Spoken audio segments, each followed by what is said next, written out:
Well, I need to tell you all something, and it's the most important thing I could ever say to you. In a little while, you'll know for certain that I'm putting my very life on the line and the safety of my family by sharing this with you. So I hope that buys me at least a few minutes of your precious time. If this video is taken down, it wasn't taken down by me, alright? Now I'm partly doing this to wash your blood off my hands, because God saved my life on a midnight highway one fateful night for this very cause. And He's watching, as He clearly proved that night. See, I should be dead. My sleeping driver was hurling us toward a concrete wall at 100 kilometers an hour when an angel of God was sent to wake me up from a deep sleep with just a whisper, and just in time. And for what? Not so I could win X Factor or buy that dream Porsche or marry that dream girl, but for this, for these words, for this moment, so I can tell you something, so I can warn you about something. Nothing could be more important than this. So cancel that movie you wanted to watch, skip that gym session. Don't scroll down to the next post. Just stay with me. Stay with me. Now, don't worry about the quality of the video or the audio. Just focus on the content. Listen to my voice and trust your eyes. Most of you won't care for the shocking thing I'm about to expose to you, because no one cares. No one cares. Not my exes, former friends, former bandmates, work colleagues, parents, family members, strangers. No one cares. But still, I'm doing all this for one person. One single human being out there. God is calling you, and He's looking for the last ones before the storm. And if you think you know where I'm going with this, please keep watching, because the most important part of this video comes at the end. Now, everything you're about to hear is a fact, and I'll prove it to you. I will leave no room for doubt. And nothing can stop what's coming. So this isn't a call for an uprising, boycott, protest. No. The Titanic is sinking, and it's unstoppable. All I'm going to do is point you to the life raft. And if you want to ignore me, then fine, proceed at your own peril. God knows I've tried. If you want to mock me, then at least share the video. Let others mock me too. Tell your friends. Check this freak out. Anything to help me reach someone who has eyes to see and ears to hear. And like I said, in a few minutes, you'll know why my well-being is in danger, and that of my loved ones too. Now let me ask you something real quick. Who do you think, generally speaking, runs the world? What type of people are the leaders of our countries and corporations, and the rich and the famous too? I mean, like, are they Christians? Do Christians run the world? Well, no, of course not. Buddhists? No. Do Muslims run the world? No. What about atheists? It's got to be atheists, right? Because we've come such a long way as a society, and atheism is the rational state of mind for the modern type of person, right? No. What about a mixture of people? Different types of people run the world. Let me tell you something. All the leaders from Africa to Europe to the Middle East, Israel, Syria, Iran, all the way to the Americas, all these people, and we'll get to the celebrities in a second, they're not atheists, Buddhists, or Muslims. No. What if I told you that they all belong to the same religion? A secret religion. One that none of them are allowed to talk about. One that you should worry about because it affects you beyond belief in ways that you never imagined. Before I tell you what this worldwide secret religion thinks of you and plans to do to you, let me tell you what this religion is. And how do I know about this religion? Because I used to belong to it. And today I'm renouncing it publicly, breaking my oath of silence, which they imposed upon me and every single other member during ceremonies under the penalty of death. That's why my life is in danger. Every person you're about to see has taken the same oath as I did, over and over, no matter where on earth they're from, including Scott Morrison, your Prime Minister and mine. But see, I was plucked from it, saved from its camouflaged clamps, from its extravagant deception and its spiritual corpse, by none other than God Almighty. No one else is going to tell you this. Not your favorite singer or politician, who more than likely also belong to this hidden religion. Nowhere will they speak because they love it. They love their lives. They love their success, the money, the worship they receive. And then there are those who have left but have never broken their oath out of fear. Trust me, you don't know who you're messing with here. The few that have spoken out, well, they lost everything. Or either their reputations and livelihoods are threatened or destroyed, or they're framed for a crime and end up in jail, or they're murdered and made to look like an accident or suicide. Now, just for the record, the God that saved me, which God was that? Jesus Christ, of course, the one and only. And he's the only one they hate, along with his disciples. So I'm invincible until he's done with me. That's why I don't fear him. Now, please don't let the name of Jesus scare you off just yet, because if you're an atheist, you're especially going to want to hear this. Christians and atheists are the most pathetic bunch in the eyes of this ancient religion, the one that rules them all. And I'm only going to show you the tip of the iceberg. And just like an iceberg, the full body of this secret religion continues down past the line of sight, beneath the ocean. It widens in mass and scope until it continues further into the depths, into ever-increasing darkness and invisibility, until it reaches its foundations, which is firmly established in thick blackness, completely unimaginable and not perceived at all to those who only ever get to see its tip peeking out of the ocean top, including most of its members. At least 75%, 80%. And unless you're a member of this religion and this secret society, as they call it, you won't be granted access to the world stage or of a position of influence. It's become a prerequisite for success now that they've gained pretty much full control and their members own every place of prominence and power. So brace yourself for the truth that has been hiding in plain sight every day of your life, and for the mind-blowing, out-of-this-world climax to this video. Now look at this. There's a few different ways they display their allegiance. They don't do it often, and some don't do it at all. But most of them can't help themselves, because when they do it in public, it's a hidden statement, and that statement gives them a lot of satisfaction. The celebrities usually cover one eye, or hide it in some way, and obscure it, or emphasize it like this.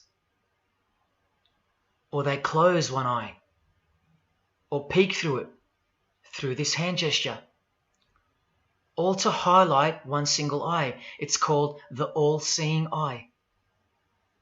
Other times they'll just display a drawn eye somewhere, or a tattoo of it. The other method they use is what's commonly known as the hidden hand. Here, for example, River Phoenix is doing both the hidden hand and the all-seeing eye, so you can see the direct connection between the two. But in the political world, usually it's done with the hidden hand, and of course, this. That's a secret handshake for the members of this secret one-eyed religion. We'll start with Scott Morrison here, hidden in plain sight as usual, for everyone to not see as usual. Look at the handshake. I was taught this very handshake, or grip as they call it, during my time in this great school of deception. Here's a picture of a normal handshake, and here's the secret handshake. Normal, secret. Now here's Scott Morrison with Daniel Andrews. Normal handshake, secret handshake. All of them are sworn to secrecy under the penalty of death. And remember, I'll prove it to you very soon. Here's former Prime Minister John Howard giving the secret handshake, and Kevin Rudd bowing down to to this bloke in front of Julia Gillard, all of whom are members of the religion. And Tony Abbott, you'll see in a second, and he's Julia again. Now, I once heard Julia being asked in a brief interview on TV while she was the Prime Minister. The interviewer asked her, "What religion are you?" My ears pricked up as I was eating breakfast and I froze to hear the answer. And she actually said, with a sinister smirk, "I'm a member of a secret society. Next question, please." And what happened? Nothing. No one cared. No one cared that the person who represents them just confessed that she's a member of a secret society, when the Australian society is at large the only society that should matter. And why is it a secret in the first place? I'll show you. Very soon you'll know their beliefs, and you'll know their master plan, and you'll know why they take such extreme precautions with such hideous oaths of silence under the unbelievable penalties, including death, to stay hidden from the public. So what's the name of this religion? Well, I'll tell you right now. But keep in mind, the magic word you're about to hear only hides the true religion inside of itself. That's how it's secretly flourished to spread like a cancer around the world. It's a religion within a fraternity. The name of the international fraternity, the one that camouflages, conceals, and cloaks the secret religion inside it, is this: Freemasonry. This is their official symbol, the square and compass. Sometimes with a G in the middle, and sometimes with the eye, the all-seeing eye. This is the same eye that these people are referring to. That's where it comes from. The eye is sometimes placed in a triangle, and that's where this comes from, the eye in the triangle. Here's Chris Angel doing it, standing also next to a mate with a square and compass shirt on. Not a coincidence. This is not something Jay-Z invented. This is the religion Jay-Z belongs to, and proudly, as you're about to see. The Freemasons also place the eye at the top of a pyramid, because the Egyptian pyramid is integral to their secret system. Here it is on Chris Angel's shirt and Madonna's jacket. That's a Masonic symbol. The Freemasons are sometimes called the Masons for short. It'll all come together and make sense really soon. Here it is hidden in plain sight at the Australian MTV Awards. And this is the MTV headquarters, by the way. Trust me, there's no doubting this. Here's the same eye in a pyramid on a Crowded House logo. Yes, initiated Freemasons. Here's the eye on the Harbour Bridge for a New Year's Eve gig. And I wonder what that eye could be referring to. So what's the connection? The religion is the connection, the secret religion. And you'll see.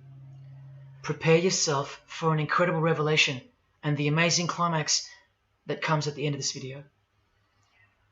Now this is where the Freemasons are counting on you to lose interest, or roll your eyes and move on.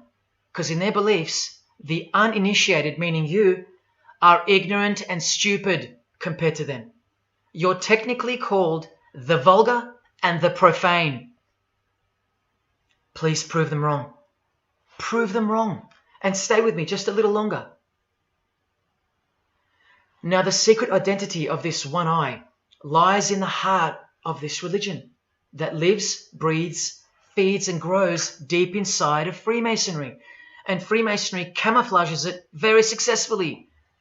So it goes undetected and undisturbed until it ultimately fulfills a thing called the Great Work.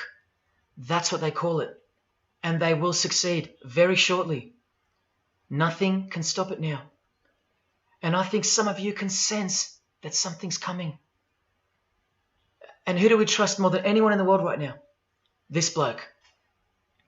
And there he is, giving the sign of the hidden hand in front of the whole world. The hidden hand sign is technically called the sign of the Master of the Second Veil in Freemasonry. Veil, get it? Meaning hidden. Now, am I saying that this thing that's happening in the world isn't real? No. I'm saying this. Spoken like a true Freemason. And you remember this guy? A safe place and a dangerous place. We must treat this new world order, this new world of COVID, we must treat this new world of COVID even in our own homes. So what is this new world order that he accidentally mentioned? It's common language in Freemasonry, and it has been for a long time. For at least this long. Since the US $1 bill. Hidden in plain sight, complete with the pyramid in the eye. It's the ultimate goal of this religion. And I'll show you what the great work is, at any cost.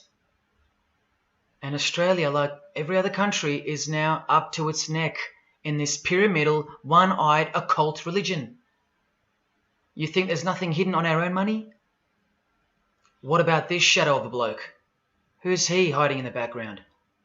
Well, these numbers right here will tell you. And I'll show you that too. Did you know there's a giant pyramid in Australia? You want to see it? Sitting right at the centre of Australian power? Look closely, because you'll miss it. Because that's the way they designed it. There it is.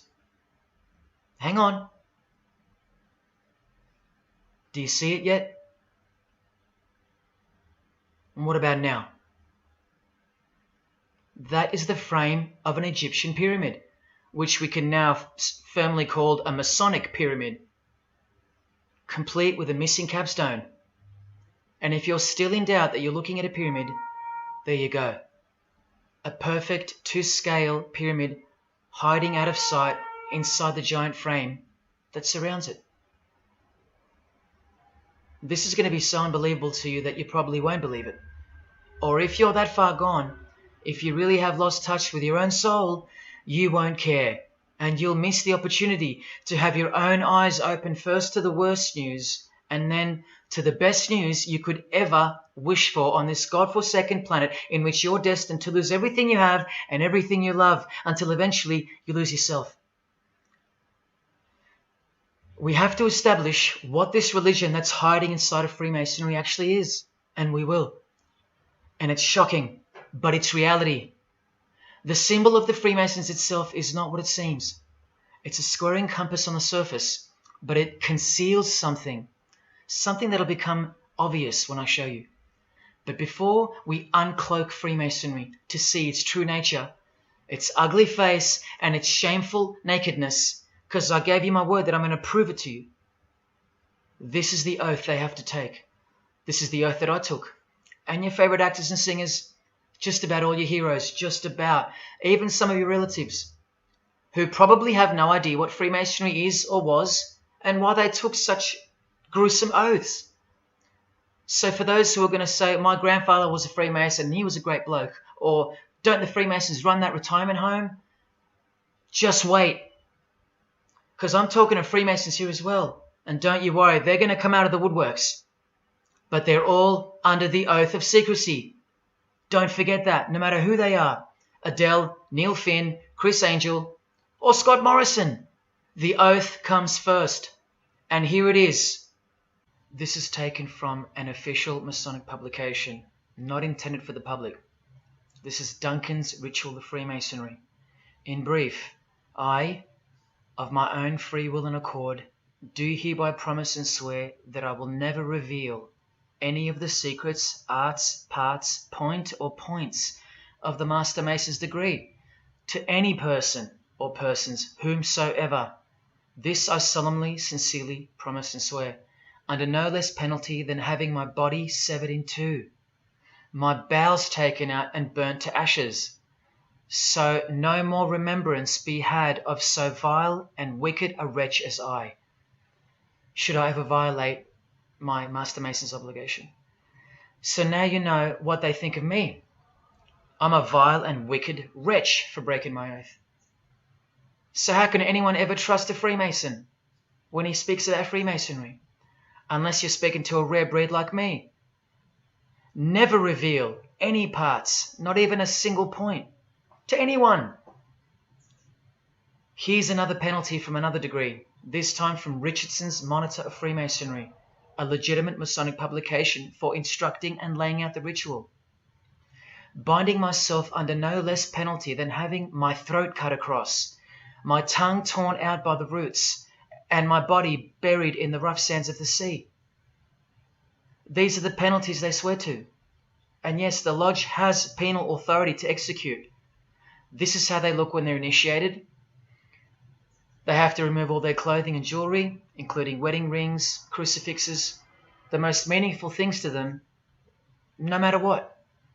They have to go, because complete allegiance to the society is required. You're blindfolded at every initiation because you symbolize someone who lives in utter darkness before you receive the light of Freemasonry. And that light will become so obvious to you in a bit. The secret that is being unveiled by incremental degrees to the candidates in the lodge is staring us in the face in daily life. And that truth is pretty scary if all you know and all you have is this world. But they know much more than that. At one point, when the blindfold comes off, this is what you're surrounded by. Blokes dressed like this, holding swords to your face. And that's nothing compared to what comes later. So your own wife or daughter don't qualify for discussion in these matters, unless they too are initiated to the same level as you. So please don't tell me that your grandfather or your neighbour is a Freemason and that there's nothing wrong with Freemasonry. How would you know when they're under oath never to reveal anything to anyone? The whole successful system is constructed by the art of lying to the public and to their own members of lower degrees. And we trust these people. Now here are the illustrations for the signs and handshakes. And you only receive them after the oath has been taken. This is the sign you do upon entering and exiting the ritual room while facing the Grand Master. It stands for throat slit, and it goes like this. A continual reminder of where you are and what awaits you if you have a change of heart or rebellious spirit. And here you have the illustrations of the secret handshakes. Look familiar? And this is the sign of the Master of the Second Veil. See? Purely Masonic. You don't pick this stuff up off the street. Now this is how it's generally executed in the public arena.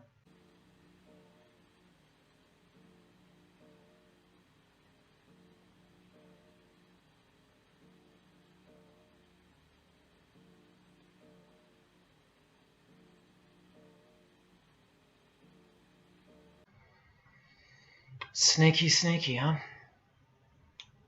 So when you see this, or this, you know for certain where it comes from and who they belong to. Look at Kramer on the front page of the privately circulated Freemason magazine, officially a Mason, like fellow brother Tony Abbott, and he's doing this. That's a direct link to the mysterious all-seeing eye of Freemasonry. There it is on the walls of the inside of a lodge room. So there's no reason to doubt that those who do this belong to this. This is another sign they do quite prominently. It's the sign of silence. This is from Richardson's Monitor of Freemasonry again, a finger over the lips. Now these signs are slightly morphed over time, so covering the mouth in a variety of ways is the expression of being bound to secrecy and silence. Silence or death, as Little Wayne here is portraying. Here's the oath of a second-degree Freemason on page 21 of Richardson's Monitor of Freemasonry. Binding myself under no less penalty than having my left breast torn open and my heart and vitals taken out, thrown over my left shoulder, should I wilfully transgress any part of this my solemn oath. In this degree, the penalty is to have your whole body dissected, bowels removed and heart cut into pieces and thrown into a field where you are eaten by animals, all to protect the secret religion of the rich, powerful and famous. In the Knights Templar degree, the penalty is to have your head cut off. Listen to this penalty. And this one has happened throughout history more than any other, because it works so well without having to resort to death or the threat of death, and it's easier to execute. Now this applies to all areas of industry.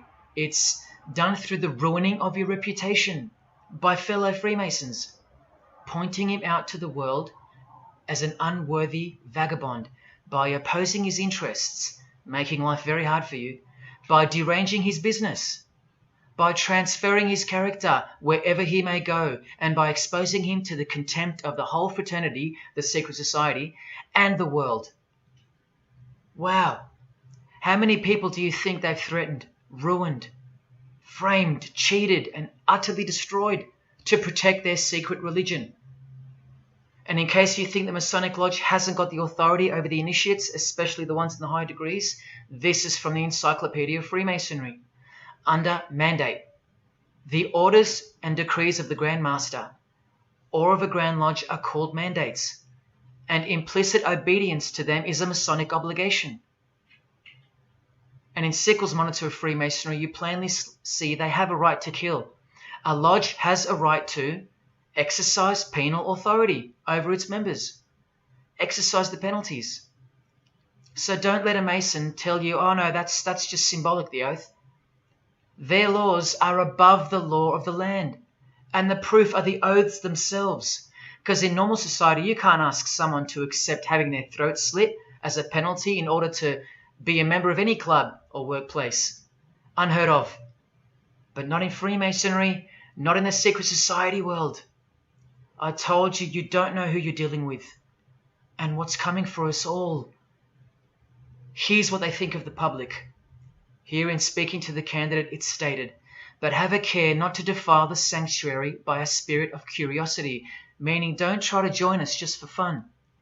And take care not to increase the number of the vulgar and profane, meaning don't invite too many outsiders to join because they're vulgar and they're profane.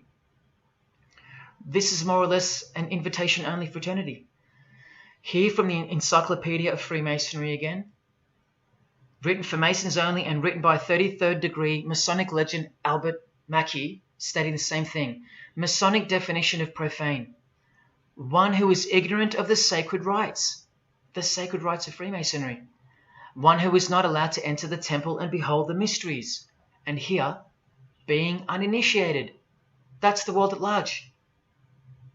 And here from this old ritual book written by the same legendary author, in the 33rd degree initiation, the Mason drinks wine from a human skull, which has been the cause for a few to leave Masonry, because they wonder, whose skull is this? In the 30th degree, part of the ritual involves stabbing skulls. Illustrated right here.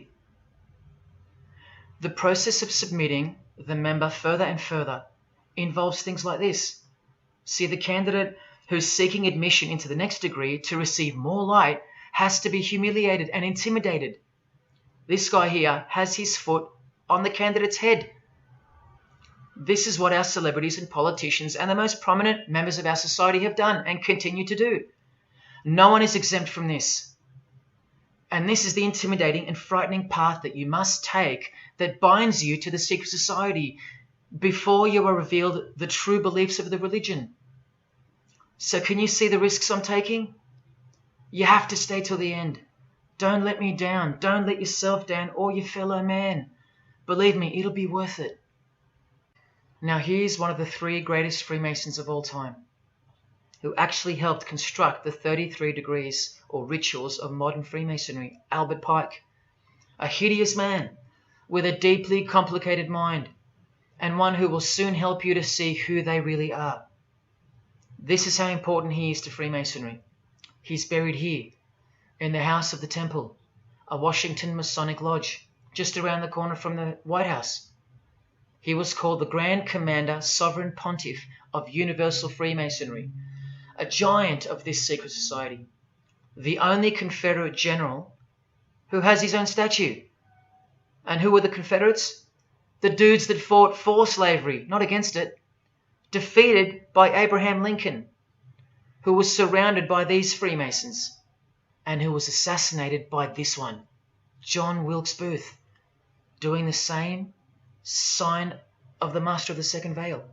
A Freemason assassinated Abraham Lincoln. Undisputable when you have the eyes to see. Now, Albert Pike writes in his colossal work, which some refer to as the Bible of Freemasonry, called Morals and Dogma, and on page 113 he says, "What can there be in common between the vile multitudes and the sublime wisdom?" That's what Freemasons possess, sublime wisdom. That's what their secret is. It's sublime. The secret I'll reveal to you. Now, just quickly, here's Freemason Kanye West. Here he's giving the Masonic grip to his brother Mason Jay-Z. Look at the lapel he's wearing in this picture. It's the same double-headed eagle as on the front cover of the so-called Bible of Freemasonry, Morals and Dogma, written by the Grand Commander Sovereign Pontiff of the religion that Kanye and Jay-Z have been sworn into, and thus granted access to international success. His Christian conversion isn't what it seems, and you'll soon see what job he has to do. Now look at what else Freemasonry thinks of the uninitiated, from the words of the Grand Commander himself. The truth must be kept secret, and the masses need a teaching proportioned to their imperfect reason. I hope you're listening, because we're about to get going here. These truths were covered from the common people, as with a veil. There's that veil again. And the mysteries were carried into every country. Freemasonry was secretly imported from the East into the whole world to weave its web in the darkness, to increase and advance its agenda. The sages, meaning the enlightened ones, always had an esoteric creed, unknown to the vulgar. And here he says, to the end that the vulgar herd, seeing, might not see anything, and hearing, might comprehend nothing. Are they right? Am I wasting my time, laying it all down for nothing? Because they know you so well? Your favorite celebrity and politician's secret religion is beyond the reach of the vulgar. Vulgar is what you are to them. He won't tell you. She won't tell you. And they won't tell you.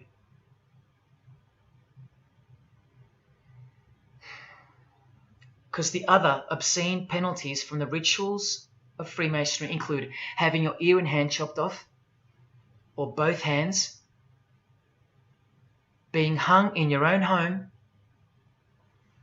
and my personal favorite, having the top of your skull cut off so your brain is cooked in the sun. Now, can you imagine what they're hiding? And then the ritual monitor goes on to illustrate the same secret handshakes and signs. Hidden hand, sign of silence. These people mocking us, sometimes to our face with their symbolism, while we respect them, admire them, and sometimes even love them and idolize them. All of them partaking in the same initiation rituals, to belong to the secret society, a prerequisite for success, to belong to the religion that gives you everything you want, everything your heart desires. While the Gospels teach accurately that the heart is wicked. Now here is a practical example of how Freemasonry comes first, even above the title of president. Here's a portrait of George Washington doing the sign of the Master of the Second Veil, and here, Freemason, before and above president. And if you think that's just by chance that they put the word Freemason above president, then here, read this genuine quote from Harry Truman. This should tell you how deep the consequences of Masonic initiation go and what lies deep within. It's Freemasonry above everything else. There's the Queen showing her allegiance over and over. And here's the Queen leaving a very special hospital with a very special nurse. And this was the Queen's father, fully dressed in his Masonic regalia, and that God-forsaken apron they wear, which also hides something, just like the square and compass. In fact, what the apron hides is what the square and compass really represents. And it's staring you right in the face. Can you see it yet? Prince Charles, handshake, hidden hand. Prince Harry, Prince William. And here is the Grand Master of English Freemasonry, Prince Edward, also in full gear. What a lovely looking chap. And now he's giving the Masonic grip in front of this stone that was placed there to memorialize his visit to Cape Town Lodge. And what about this guy? Prince Philip, husband of the Queen. Do you remember him saying this? Yeah, and here's the article in case you think he didn't. Initiated member. Do you slowly see what the Masonic mindset is? We are beneath them. And the craziest thing is, if they can turn you into what they think of you, then you deserve what's coming. It's a natural law. It's the law of nature. And I'll soon show you their real Bible, for lack of a better term, which justifies it all, and the one which guides their morals. And it makes a lot of sense, because the power of the deceptive phenomenon of Freemasonry lies in the fact that it contains real truth, intertwined with untruth. Now, this actual book that guides their morals and plans, it isn't written by hand, and it's been around longer than the Bible. So they think it's purer, sublime as they call it. And it's the foundation on which the religion is built upon. And that Bible, so-called, that unwritten Bible, is the key to unlocking its secrets. I'm going to hand you that key. And it's all going to come together like a flood. So they're going to own it all by their own words and actions. And they're going to introduce us to a new system of life, but only after a number of shocking events take place, which I'm so close to telling you about. But first, I have to tell you the name of the secret religion and the identity of the I. Now, for the few of you that think of hospitals and charities and nursing homes when you hear the word Freemason, a word which I soon hope to never speak again after this video, well, it's a front, a cover story, and like everything else in this presentation, I'm going to show you. This too is for the poor Freemasons that are going to have the call to make an appearance in the comments section trying to defend their beloved fraternity. This is 33rd degree Freemason Manly Hall, who was named Freemason of the Century by the Scottish Rite Journal in 1990. And you'd be surprised how many Masons haven't heard of him, because they don't bother entering the Masonic library and searching out the mysteries themselves. These same Masons think they know something, and they parade themselves on websites and social media, calling people like me, oh, he's just an anti-Mason. Blind fools at best, deceivers at worst. Well, the Freemason of the Century wrote in this book, and in this chapter, Freemasonry is a fraternity within a fraternity, an outer organization, concealing an inner brotherhood of the elect, one visible and the other invisible. The visible society is a splendid camaraderie of free and accepted men and women, enjoined to devote themselves to ethical, educational, fraternal, patriotic, and humanitarian causes and concerns like hospitals and charities. But the invisible society is a secret and most august fraternity, whose members are dedicated to the service of a mysterious arcanum arcanorum, meaning mystery of mysteries. Now, I wonder what that could be. So once again, don't listen to the lost or deceptive Masons that'll come here trying to cheat you from the truth, telling you that I don't know what I'm talking about or calling me an anti-Mason. Because there you just heard it. There's a Masonry for the majority of Masons, and then there's the real thing, the secret religion, which should shock you when it's announced. These same lost or deceptive Masons also love to repeat, like parrots, that Freemasonry is not a religion. Well, what does the Freemason of the Century have to say about that? From this book, he writes, Masonry is essentially a religious order. Not just a little bit religious, but essential. And here, the iconic giant of Freemasonry says in Morals and Dogma, every Masonic lodge is a temple of religion, and its teachings are instructions in religion. So please, sit down, Masons, because Freemasonry is a religion. And soon, I'm going to tell you what it's really called. Now look at this from the same book, and speaking about fellow Freemasons being initiated in the lodge room. Part of the symbols are displayed there to the initiate, but he is intentionally misled by false interpretations. Their true explication is reserved for the princes of Freemasonry. The whole body of the royal art, which you'll know all about soon, was hidden so carefully in the higher degrees. So you see, the whole thing is built on lies. And the ultimate liar lives inside the triangle, above the pyramid, so that even the highest Masons are living a monstrous lie. Wake up, Masons. Even you are deceived, just as the public is. Unless, of course, you're hungry enough to want to acquire all the power and climb up that pyramid closer to the eye that sees all. In that case, close your mouth, go back to your lodge, and good luck to you. Or, of course, grow some kahunas and be honest. But then you can't, right? Because you'd be breaking your oath. Sad. Oh, it's good to be free, under the wing of the true master. Stick around if you're interested, and you'll get to see some wonder. When I pull that cloak called Freemasonry right off, and those that are still here watching will get to see the true colours of the nakedness and the horror of the Masonic Lodge, and the religion that rules them all. Another thing that Masons will repeatedly say is that this has nothing to do with Freemasonry, and it's just a conspiracy theory.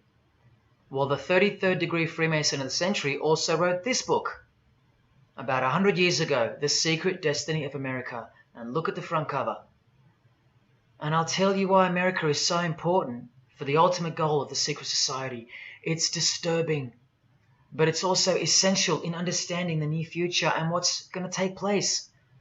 So for the Freemasons that still say that this is not a Masonic design, especially this Masonic website called Masonic Info, insisting here that even the eye in the triangle or pyramid is not Masonic. Completely laughable and pure disinformation for the stupid masses. Try arguing against this. This is from a 1960 copy of the New Age magazine, an official organ of the Supreme Council of 33rd Degrees. No higher authority in the United States to speak of the relationship between Freemasonry and the US $1 bill. Masonic symbolism in a $1 bill. Look at them all. 13 leaves, 13 bars, 13 feathers, so on and so forth, and of course, this, the Masonic all-seeing eye, located in the pyramid. So, you think this is a conspiracy theory, or just a plain conspiracy? Well, here's JFK, yes, a Freemason, but one who had enough when he wanted to print money disassociated from the Masonic central banks, just like Abraham Lincoln, and he paid the price for it as well. Listen to the speech we never hear about in school, more proof that they control the education system here and everywhere. Please, just have a quick listen to this. Ladies and gentlemen, the very word secrecy is repugnant in a free and open society, and we are, as a people, inherently and historically opposed to secret societies, to secret oaths, and to secret proceedings. For we are opposed around the world by a monolithic and ruthless conspiracy that relies primarily on covert means. I am asking your help in the tremendous task of informing and alerting the American people.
As I said in the beginning, you're just seeing the tip of the iceberg peeking out from the ocean top.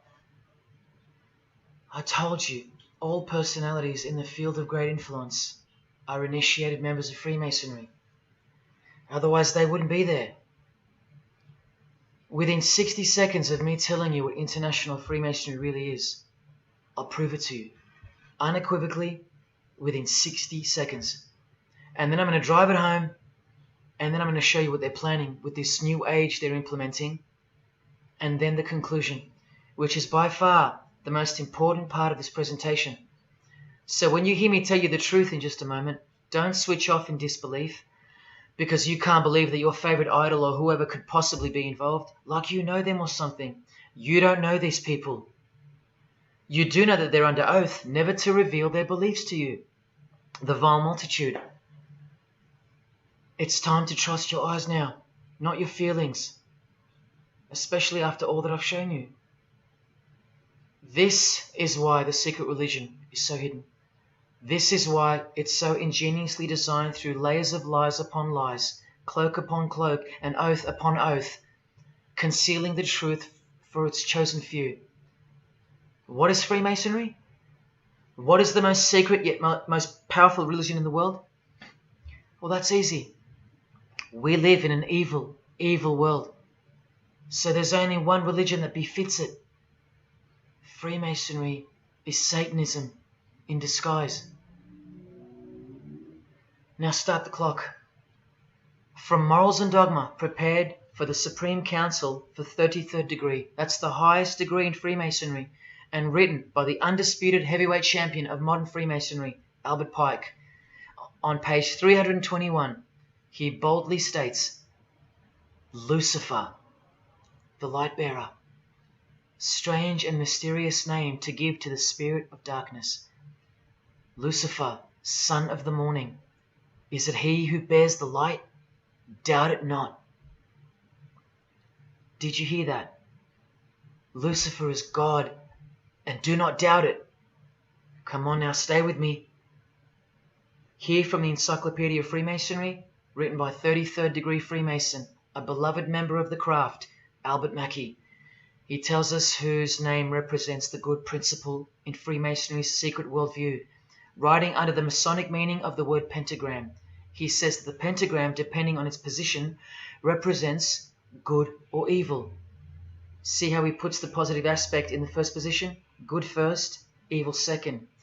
Good or evil, light or darkness, victory or death, initiation or profanation, Lucifer or Vesper. Lucifer is good. Lucifer is light. Lucifer is victory. And Lucifer is true initiation. See, if you're not initiated, you're profane. If you haven't figured out that God is Lucifer, you're vulgar and profane. You're stupid, in their own words. That's the beginning of their big secret. God is the devil, and we're already in hell right now. Now from the Freemason of the Century, Manly Hall, and this will make it 3 out of 3 legends of Freemasonry stating the same thing. In The Lost Keys of Freemasonry on page 76, when the Mason learns that the key to the warrior on the block is the proper application of the dynamo of living power, he has learned the mystery of his craft.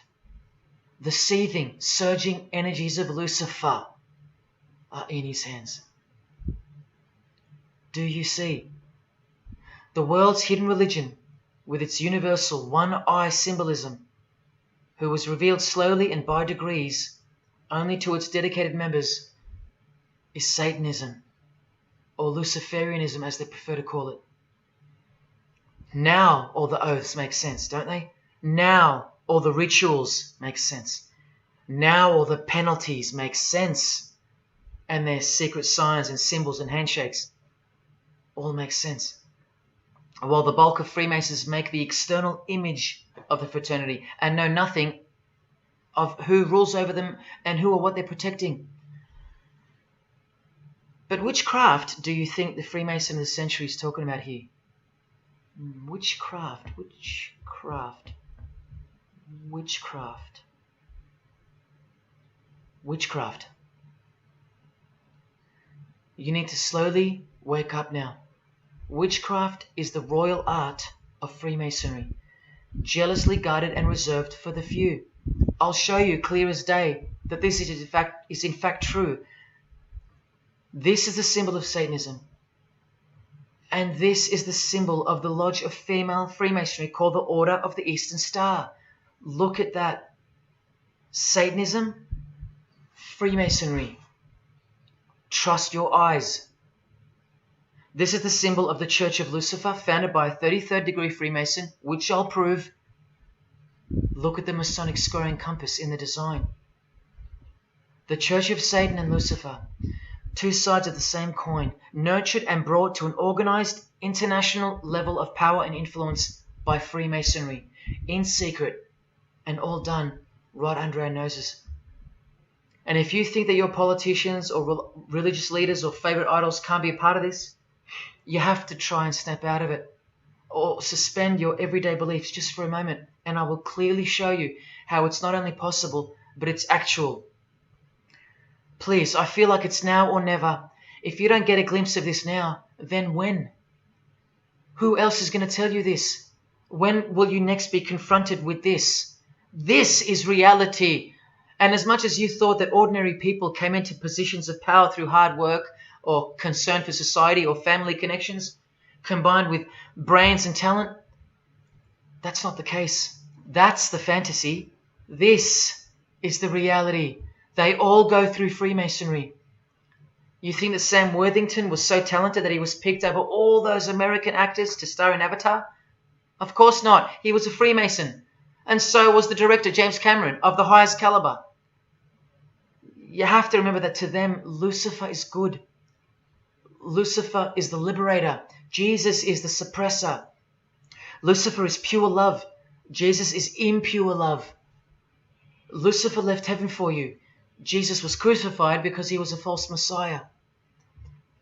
The world has always been deceptive, and we have been magnificently deceived. Here is an incredible example. Pay attention. This should blow your mind. Charles Darwin, the father of atheism and rationalism, was an initiated Freemason, doing the hidden hand of Freemasonry in this picture, and the vow of silence in this one. This would have remained unknown to us because no one's going to teach us this. But now we have the tools to see his beliefs, not through his words, but through his signs and symbols. I told you they can't help but to show off their religions because they think we're stupid, vile, and ignorant. And I've proven that to you as well. So once again, are you going to prove them right by switching off and ignoring this? Well, unfortunately, more than 90% of you will. What I'm giving you here is priceless knowledge because no amount of money or success can substitute its importance. And I'm risking everything but my own salvation to share it with you. If only for the few of you. Think about what you've just seen here with Charles Darwin, because I don't know if you got it. You cannot be accepted as a candidate of Freemasonry unless you believe in a supreme being, as exemplified here with Phil Collins, speculated by some to be an atheist, but this seems impossible because being a Freemason, he has to believe in a higher power, or more accurately, supreme being, and I can personally vouch for that. And look here in the Masonic Oath itself. The candidate says, I will not aid or be present at the initiation of an atheist, a madman, or a fool. Freemasonry believes that to be an atheist is to be the equivalent of a madman. And they're right. Yet while they propagate atheism around the world, in universities and schools, Charles Darwin himself was a believer in an intelligent designer, a supreme being. He had to be because he's a Freemason. And that intelligent designer that gave birth to us is named Lucifer in the highest degrees of Freemasonry. See? Never tell. He lied to you because that's what Freemasons do. The whole thing is a giant lie that was carefully constructed by mutilating the truth, because mutilated truths make the most successful lies. This is the secret to their success, a lying tongue and a lying spirit, from the 1st degree to the 33rd degree, to each other and to us. I've proven that as well. And what did Jesus, how did he describe their God? The father of lies. How accurate. The one who comes to cheat, kill and destroy. How accurate again when I tell you their plans. Look here, Charles Darwin is noted as an influential figure by the Satanic Temple. And proof for them, apart from the intelligent design that is all around us, that Lucifer is real and that he's the god of this realm, is the power of witchcraft or magic. Magic works because there's a hierarchy or a pyramidal power structure in the spirit realm, a realm devoid of any love for you. And these spirits can be conjured up and summoned by the practitioners of the royal art of Freemasonry. They ask for something in return, however. Listen to Bob Dylan, a Freemason. Hidden hand, one eye symbolism. Out here doing these songs, you're still on tour.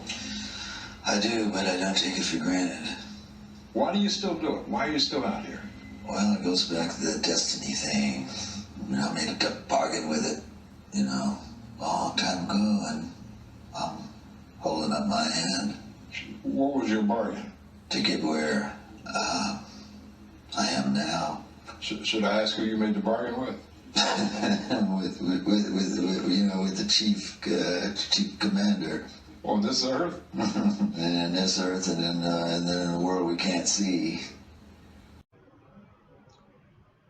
How does one communicate with Bob Dylan's chief commander, Lucifer? By the jealously guarded royal art of Freemasonry, witchcraft. This is from the Encyclopedia of American Religions. Secrecy is bolstered by a system of initiations and degrees, the Freemasonic system. The material which is kept secret is the magical knowledge of the group. This knowledge may consist of rituals and powerful magical formulas. Do you think J.K. Rowling isn't a Luciferian? In this article, J.K. Rowling reveals the inspiration behind the Deathly Hallows symbol. And what is it? The Masonic squaring compass, with the one eye that all the celebrities mimic. That's the inspiration. They're all members of the secret society. If you think that doesn't prove anything, here she is with her new tattoo. It says Solve Coagula.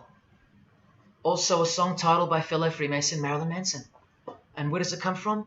Here, the Baphomet. The image of Lucifer as conceptualized by another Freemason, Eliphas Levi, in his book, The Doctrine of Transcendental Magic. This horrid thing, with breasts, a penis, and a goat's head with 2 horns, has these words written on its arms, Solve Coagula. The impact of the meaning of these 2 words should disturb you to soberness when I tell you about them. Because apart from other things, they involve the process in which the new system will be implemented at unbelievable cost to you and I. Here's a statue of the Baphomet at the temple, Satanic Temple, complete with 2 little kids admiring it. That's J.K. Rowling's religion, Satanism. The secret religion for the highly evolved and the highly successful. Welcome to the real world. The same Masonic author writes in The Doctrine of Transcendental Magic, in the ceremonies practiced at reception by all secret societies, there are found indications of a doctrine which is everywhere carefully concealed, and that is witchcraft. And in his History of Magic, he tells us it is the royal art, and that's what Freemasonry calls it. And where did he get his inspiration for the Baphomet? From the Knights Templar, another secret society who were banned, and some of its members were executed in the 1300s for glorifying evil, as it's openly stated here in the Satanic Rituals. And where do modern day Knights Templars reside now? Within high degree of Freemasonry, right here. Again from the encyclopedia, and listen to this. The continuing impact of speculative Freemasonry, which means modern day Freemasonry, provided fertile soil in which new magical orders could grow. Magical orders, meaning other branches of secret societies, of which Freemasonry is the umbrella. Because Freemasonry is the king of secret societies. Just like JFK tried to tell us, it's the prestigious channel that one must go through. And it is the reason that the oldest religion in the world has made a colossal comeback and is now on the brink of success. Which, as I said, nothing can stop now. And again from the encyclopedia, the groups wear ritual garb and meet in magical lodges. And where do Masons meet? In the Masonic Lodge. Like here with a magical pentagram on their checkered floorboard. Are you believing your eyes? Or are you making excuses? Here's another statue of the Baphomet at a satanic temple doing the sign of the horned god Lucifer. The hand sign mimicking the horns on his head. And of course the upside down cross. And here's Barack Obama doing the same sign. And the sign of silence with a twist. Who do you think he's mocking here? You and I. But mainly Christians. Because Christianity is the one force that has stood between you and the inconceivable horror that is awaiting us and is on its way. Here's an article on Barack Obama, and that's his hands adjusting his presidential seal. And there's his Masonic ring, and the sign of the devil's horns, over and over. Freemasonry and Satanism are intertwined. Look at these Masonic politicians throwing up the devil's horns. George W. Bush. Look how sneaky and sinister the look on his face is here. And the manner in which he's delivering the sign. In front of the whole world. Is he a fan of rock music? Is he saying I love you in sign language for the deaf, like some people like to say? This is his fraternal order called Skull and Bones, also known as the Order of Death, where you lie naked in a coffin with what's called a temple prostitute during initiation. Clearly a Masonic order, with this guy displaying the hidden hand of Freemasonry. In Stanley Kubrick's last movie before his death, he's telling you that all prominent members of industry, including politics, as the movie goes on to show, are members of a satanic secret society. In it, he shows the members engage in an orgy and feast after the ceremony of dedication to their horned god. To identify which secret society he's referring to, he leaves the clues in the artwork. Not once, not twice, but 3 times. The One-Eyed Religion. And who do you think the title of the movie is dedicated to? None other than the stupid, ignorant, and uninitiated masses watching the movie. And you know it now. He knew that when we'd leave the cinema, we'd be commenting on the performance of Tom Cruise, or giggling about the orgy scene, or just being disappointed because the movie went too long, or some other meaningless critique, with eyes wide shut. Look at the cover of his other movie, A Clockwork Orange. The eye on top of the pyramid. And on his shirt, the word devil in Italian. Let me take it up a notch, in case this isn't registering. Listen to the founder of the Satanic Church, Anton LaVey, tell us in his book, The Satanic Rituals, which is a companion to the Satanic Bible, Masonic orders have contained the most influential men in many governments, and virtually every occult order has many Masonic roots. This is back in 1972 he said this. Now 40 years later it should read all governments, not many. And why is the founder of the Church of Satan talking about Freemasonry, the most respectable and charitable fraternity in the world, that no one seems to talk about and that we never hear about in school? This is why. Because the Satanic Ritual is a blend of Gnostic, Kabbalistic, Hermetic, and Masonic elements. That's crazy, because Freemasonry is a blend of Gnostic, Kabbalistic, and Hermetic elements too. Any Masonic writer will confirm that. But how can that be? Because Freemasonry is Satanism in disguise. On page 106, every rite of the Black Order employed Masonic principles. Every rite of these Black Orders, one of which was called Freunden von Lucifer, which translates to Friends of Lucifer. And guess what? There are numerous manifestations of Satanism in Masonic ritual, including the goat, the coffin, and the death's head. Please awaken, O sleeper, and let the glorious light of the truth dawn upon your sleepy eyes. How did Freemasonry get away with this? Just like Jesus, the greatest enemy of theirs, said they would, by dressing the wolves as sheep.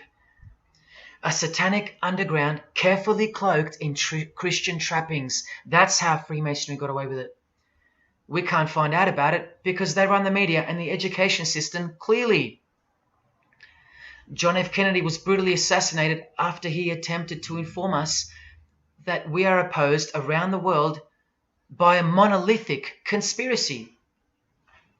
Did he know that Lucifer was the god of Freemasonry? I don't know. The Grand Master of my lodge, who was the mayor of the city, was a 32nd degree Freemason. That's one short of the top, one short of the true beginning of the secret religion, and he had no idea what Freemasonry really was. After 42 years in the lodge, they never invited him into the 33rd degree initiation because he couldn't see past the Christian trappings, as they were designed to do exactly that, trap the Christian, or trap anyone else who was too sensitive to behold the truth. Thus, Freemasonry could halt their progress at any time without suspicion because it's a rare thing to reach the 33rd degree, and every Freemason knows that. So that there are no rude awakenings that take place with those that aren't ready to embrace Lucifer as the true god of Freemasonry and the world. This is an ingenious system, birthed by what must have been demonic inspiration. Anton LaVey says that this ingenious system I speak of serves as a rudimentary screening process for organized Satanism. Exactly right. It's a filtering process, as I've said earlier. An international filtering process from which men and women are picked and permitted to enter the world stage. And I'm saying all this for those who naively think that politics and magic ritual do not mix. That's the founder of the Satanic Church. He admits that. Admissions that were never heeded because no one cares. How else did the Freemasons pull the wool over our eyes? The companion to the Satanic Bible tells us that as well. By filling the world with fools. And who's the biggest fool in the eyes of Freemasonry? An atheist. From the Encyclopedia of Freemasonry. One who does not believe in the existence of God. Such a state of mind can only arise from the ignorance of stupidity. All this time, you're laughing at Christians, and the Freemasons are laughing at you. Here's Brad Pitt, wearing his Masonic ring and covering his eye. Now here's a genuine quote from Brad Pitt, the Freemason. In short, I could really try on something different for myself. That was Satanism. It's working out really well. I made a pact. That's why. You don't believe him? Bob Dylan does. And the hand sign they all do. Allow me to show you what it symbolizes. And now that you know what you know, it should make sense to you. It stands for 666. Yes, indeed. Satan's number, foretold by Jesus Christ. Now just hang on, let me prove it to you. Here it is for all to see on this shirt design, worn by Guns N' Roses guitarist Slash. See the I in the middle of the 6? Repeated 3 times. That's 666. In this one, the design in the shirt is clearly demonstrated by the person wearing it. Another example, the hand sign with 3 6s on the shirt. Here's a movie poster, the hand sign and the 6 on his lapel. Connect the dots. Here's Don Cheadle, the hand sign, and here he covers one eye with the dice. What's the number on the dice that he holds toward the camera? 6. There's literally 3 6s that manifest in the hand sign itself, like this. That's why they do it. Here's Drake with the most obvious example, holding up the hand sign with the all-seeing eye of Lucifer on his bicep. And here, blatantly connecting the 6 to the hand sign on the artwork to one of his songs. The hand sign over one eye, obviously signifying a 6. This is proof. The number is mystical and it's grounded in reality, and it's related to sex rituals within witchcraft. You'll see, I'll show you. But if that's not enough, there. Drake is clearly intending that hand sign to be a way of communicating the number 666. A hater of Christianity and Jesus Christ. But I wonder why. He has everything he desires. Christians aren't suppressing him. He doesn't hate Buddha or Muhammad. None of them do. No. Jesus is who they hate. But they protect Freemasonry by communicating its presence in their lives, not by word, but by symbols and signs. Disciples of Lucifer. While you don't believe it, they take it very seriously, and they mock you by displaying it in your face. They know the truth. The chief commander, the one at the top of the pyramid, is Satan, the god of this world, just like Jesus told you who he is. Britney Spears doing the 666 over the eye, and look at this. The devil's horns while she wears the seal of the US $1 bill, designed by Freemasons. You know why now. You just have to stop denying it. Freemasonry is Satanism in disguise. This is how they tell you. Let's go to Britney's close friend, whom she tongue-kissed in front of the world, sexualized as these people are, and for all the girls out there to be inspired and corrupted by. Madonna, wearing the same Masonic design as Britney. 666 hand sign, the one eye symbolism, and the vow of silence. The vow of silence with her fellow practitioner of witchcraft. The Masonic eye in the triangle behind her, and now the upside down cross of Christ on her outfit. A member of the secret society who hates Jesus with a passion, as you can see here with Lucifer, the god of Freemasonry, giving her oral sex. Deep despisers of Christianity. Are you wondering why yet? The sign of the devil's horns here, meaningfully placed and done with precise intent, like with all of them. And here teaching her poor children to follow in her footsteps. Truly only God knows how many young people she's perverted in her career, all orchestrated by Freemasonry. Here's the founder of the Church of Satan again, Anton LaVey, showing the horn sign.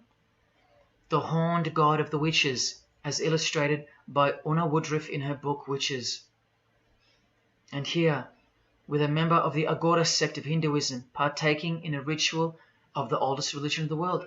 She's drinking blood here from what? A human skull. Sound familiar? That's right. That's what all the high-level Freemasons do, except they use wine, until they themselves are invited into the secret religion. It's ritualistically done to gain magical abilities, not a myth. And look at her hand sign. It's also known as the El Diablo. Do you still think this hand sign is a joke, or it's misunderstood or misrepresented by people like me? Look at the cover of Anton's other book called Satan Speaks. Look at the eye.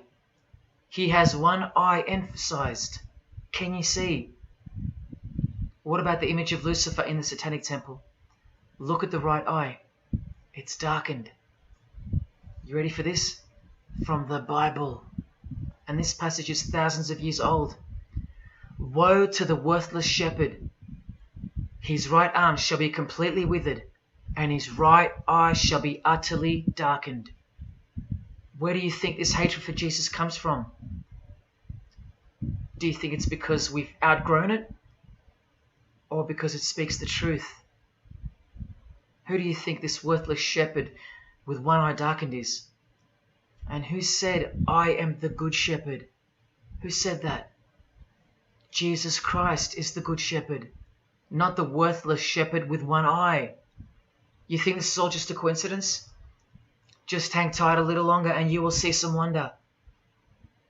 Here's Anton LaVey with Freemason Marilyn Manson, and here's Marilyn covering his eye. In case you forgot that this is the eye of Freemasonry, the international religion they all belong to. Here he is giving the sign of the master of the second veil, the hidden hand of Freemasonry, along with his Masonic ring. You know how many presidents and journalists and common men have tried to expose Freemasonry or get it shut down, get it banned? Well, those days are long gone. Marilyn Manson, the Freemason who tears the Bible into pieces on stage during his performances, he captured the fundamental purpose of Freemasonry's existence very well when he said in an interview with Spin magazine in 1996, "Hopefully I'll be remembered as the person who brought an end to Christianity," echoing the dreams of grandeur, just like his spiritual father. Now Kesha, one-eye symbolism of Freemasonry, the eye in the triangle, and the sign of silence. So she's a member. And behold, an inverted cross in her music video. Inverted cross on her outfit, and a satanic pentagram on this outfit. Just like the symbol of female Freemasonry. You think none of these Freemasons look like witches? Really? And none of these witches in the making? Remember, 90% of them don't know what they're serving, or what they're doing there, or why they're taking oaths of such silence and such penalty. Avril Lavigne does, showing her allegiance with the one-eye symbolism, participating in lesbianism in a video, influencing the masses, subtly stealing her innocence. And what's on her helmet? One eye. And doing the El Diablo with pentagrams at her concert. Anthony Bourdain with his one-eye symbolism. He was openly a hater of Christianity. And what kind of woman would suit a man like this? Well, a fellow member of the secret society who hates Christianity too, of course. Asia Argento. One-eye symbolism, again and again. The sign of Lucifer's horns. And this pose of his image. Remember the Baphomet. There's Asia mimicking its pose, complete with the finger position. Creatures with breasts and an erect penis and a goat's head. You know, things you find normal now. Thanks to international Freemasonry, normalizing evil and filth through multiple levels of and avenues of propaganda and influence, including television, movies, music videos, schools, education, through legislation, through passing of laws to protect the evil nature. And of course, through your favourite idols. Chris Hemsworth, just your everyday good Aussie bloke? I'm afraid not. One-eye symbolism and the sign of silence. Both of which mean he's taken all the disgusting oaths of Freemasonry under the penalty of death, thus catapulting him over the competition, never to promote Christian values or Jesus Christ again. The 666 hand sign, and now, see how the hand symbol makes sense? Amber Heard, who was married to this Freemason, who's best friends with this Freemason. I told you they only date, marry and associate with their secret society. Here with the 666 over one eye, and this tweet. I think it's a tweet, I don't know. Look at the one eye closed, darkened if you will, and identifying its meaning with the devil's hand symbol. Of course, she camouflages the whole thing with her misdirecting words for the dumb masses. But we can see through that now, right? But look, it's Elon Musk replying. He's a fan of Amber Heard. Or is there more to it? Good sign, he says. The sign of the devil's horns. The fertility god. The sex god. That's what he's referring to. Why on earth would he point that out? You know why. But to be sure, let's go to his wife or girlfriend, Grimes. One eye. And whose eye is it? You know that too now. The God of this world. Who hates Jesus Christ just like she does. 2 inverted crosses of Christ and the pentagram. And what about Elon's mother? Of course, all members of the secret society. Most of us who never even knew it existed. Blink-182, initiated member with some of his secret brothers from the lodge. Vow of silence. Sign of the devil. Cyndi Lauper, all-seeing eye. Vow of silence. the sign of the god of this world. Christian Bale, who thanked Satan at an award show, doing the sign of the master of the second veil, the hidden hand of Freemasonry. Ashley Tisdale, all-seeing eye, social media post, and hanging out with her boyfriend, who proudly wears the satanic cross. You think they belong to the same religion? Of course they do. Bonnie Wright, one eye and the satanic horns. John Cleese, I include him here because he's a well-known hater and mocker of Jesus Christ and Christianity. He got rich off it, and he's a proud Freemason, showing his allegiance. Motley Crue, Nikki Sixx, Tommy Lee, Vince Neil holding a cross upside down, and their album cover. Secretly Freemasons under oath while promoting Satanism in the open, doing their job and influencing the masses to hate Jesus and Christianity and to live a life of sin through seduction of their music. Secret Society member Jimi Hendrix hiding one eye and telling you about the secret powers of music. Nirvana, Kurt, bass player Chris, Dave Grohl, Dave and Jack Black making the sign of the pentagram, a geometric tool used in the magical curriculum, and Dave wearing his upside down cross. Hard to listen to all those beautiful songs he's written now. Courtney Love and her daughter glorifying the symbol of Satan, and Nirvana discovering something on a road trip while covering some numbers up. Proud Satanists, all secret Freemasons. Here's Quentin Tarantino. Now that we know what we know, can you see through this picture to reach its true meaning? The all-seeing eye, whose identity is revealed by the hand gesture, which is 666, with the vow of silence and throwing up the devil's horns, which I hope you can finally see means something. Share. Can this get any more obvious now? The sign of the vow of silence being made with the sign of the devil, telling you that the secret which isn't to be spoken of is Lucifer, right there in front of you. Speaking through signs and symbols, like Confucius said, signs and symbols rule the world, not words nor laws. Cardi B, I just want you to see a few connections between the one-eye symbolism, the 666 hand sign, and the horned God symbol. Eddie Izzard, all-seeing eye, hidden hand, and mimicking the horns of the Masonic God. Oh, but men love the darkness rather than light, as the scriptures put it so solemnly. Look at how precise that statement is. With high-ranking Freemasons loving the darkness so much that they define the darkness itself as light. Watch. In MasonicWorld.com, an article by Worshipful Master John Alexander, who has journeyed from the lower degrees to the high and sublime degrees. This is the religion of our leaders and celebrities, so listen. He writes, every ritual from the high and sublime degrees that I've ever read contains the statement, I beg you to observe that the light of a Master Mason is darkness visible. I put it to you, brethren, that this is the most accurate description of Masonic light that you will ever find. Think about what you just heard, because this is what they learn. Masonic light is darkness. And this is before they enter the real religion of Freemasonry, Satanism. That's why in the high degrees the ritual states to the candidate, I beg of you to observe, meaning to ponder, to contemplate what they mean by the statement. My 32nd degree Grand Master, he never understood. And they don't push you, remember? It's all a screening process to weed out the weaklings who can't handle the truth. The truth that this is how the all-seeing eye sees things. Evil is good and good is evil. Look at what he says immediately afterwards.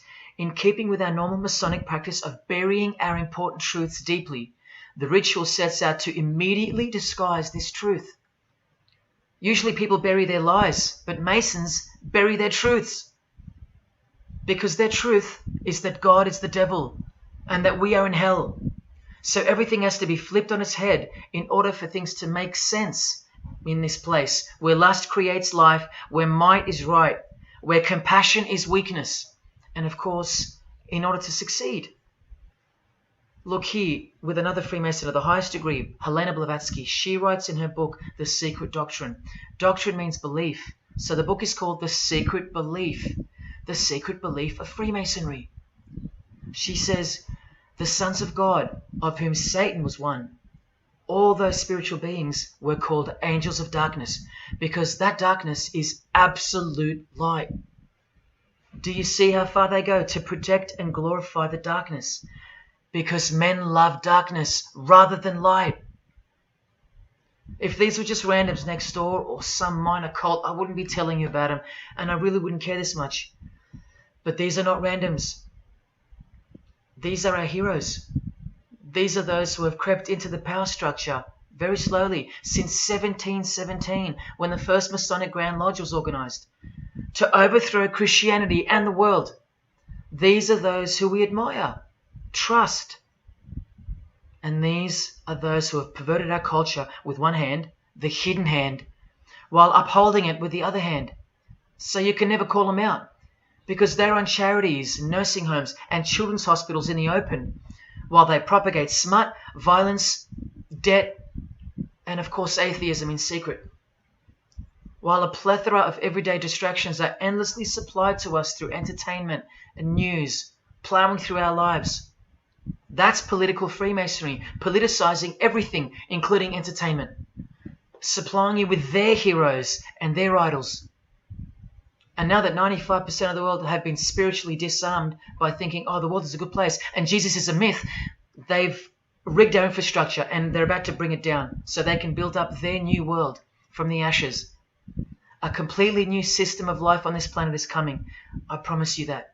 In a book called Satan's Master Plan, LaVey affirms his commitment to destroy Christianity. Now check out Anton LaVey, once again in perfect parallel with Freemasonry, stating in the Satanic Bible, waiting at the darkness visible for that bright and morning star. Bright and morning star being a reference to Lucifer. The exact same expression as the Freemason and worshipful master John Alexander that we just heard describing Masonic light. Darkness visible. Identical language. Because Freemasonry is Satanism in disguise. This is what the initiated queen of Freemasonry, Helena Blavatsky, says of the bulk of Freemasons in her book. The knowledge of their members about the full signification of their symbols is nil. And that's of course true to the Freemasons listening. How do I know she's a Freemason? Because her diploma was reproduced on page 66 in Freemasonry Universal, Volume 5, Part 2, in the Autumn Equinox, 1929. And also because she's displaying the Masonic penalty sign, like all these Freemasons. Drew Barrymore, all-seeing eye, vow of silence. And see, the symbol of her secret God. Elijah Wood, one eye, hidden hand of Freemasonry, and the devil's horns. Sammy Davis Jr., the eye of the Freemasons is the all-seeing eye of Lucifer. Because here he is with Anton LaVey, the founder of the Church of Satan. So when you see him hanging with other celebrities like Bill Cosby, can you be sure that they belong to the same religion? Sure you can. I told you they don't hang out with the uninitiated. You think the Rat Pack weren't Freemasons? Well, here's their leader, Frank Sinatra, doing the hidden hand.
I got introduced to the music industry. I swear I wanted to be like the Amy Grant of music. Yeah. But it did not work out, and so I sold myself to the devil.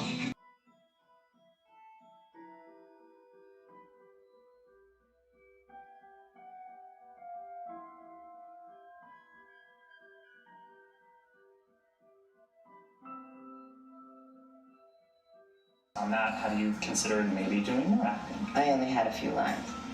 It was fantastic, but I can't really tell you anything else. But it was. Sure you can. I know I can't. It's very secretive. It's a very secret society.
And I'm like, if you don't get this right now, I swear to Lucifer, I'm gonna.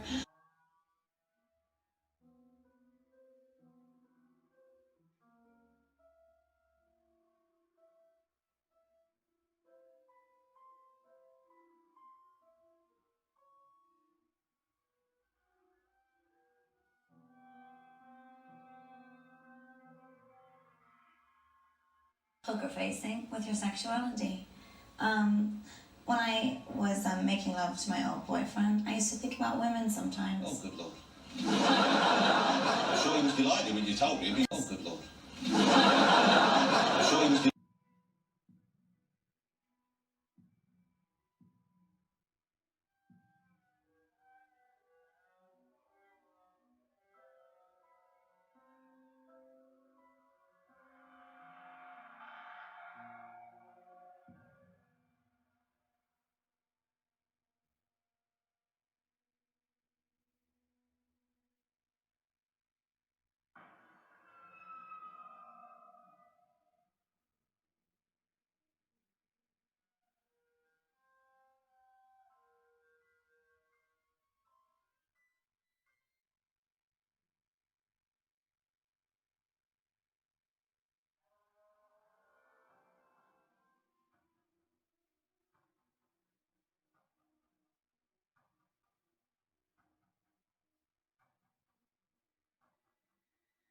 You may feel a small Christ.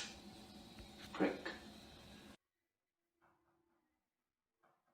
Christ. Prick.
I'd like to, first of all, I'd like to thank Satan. I'd like to thank Louis Armstrong. I'd like to thank Neil Young. I'd like to thank the Rollins Band. I'd like to thank Bob Marley. I'd like to thank the Marx Brothers. I'd like to thank Salvador Dali. I'd like to thank Louis Bruel. I'd like to thank Miles Davis. I'd like to thank the Parliament Funkadelic. And I'd like to thank you, too.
there is a fork in the road that's approaching you.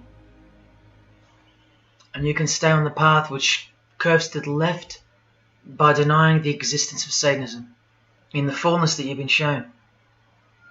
Or you can surrender to the truth and take the right-hand path.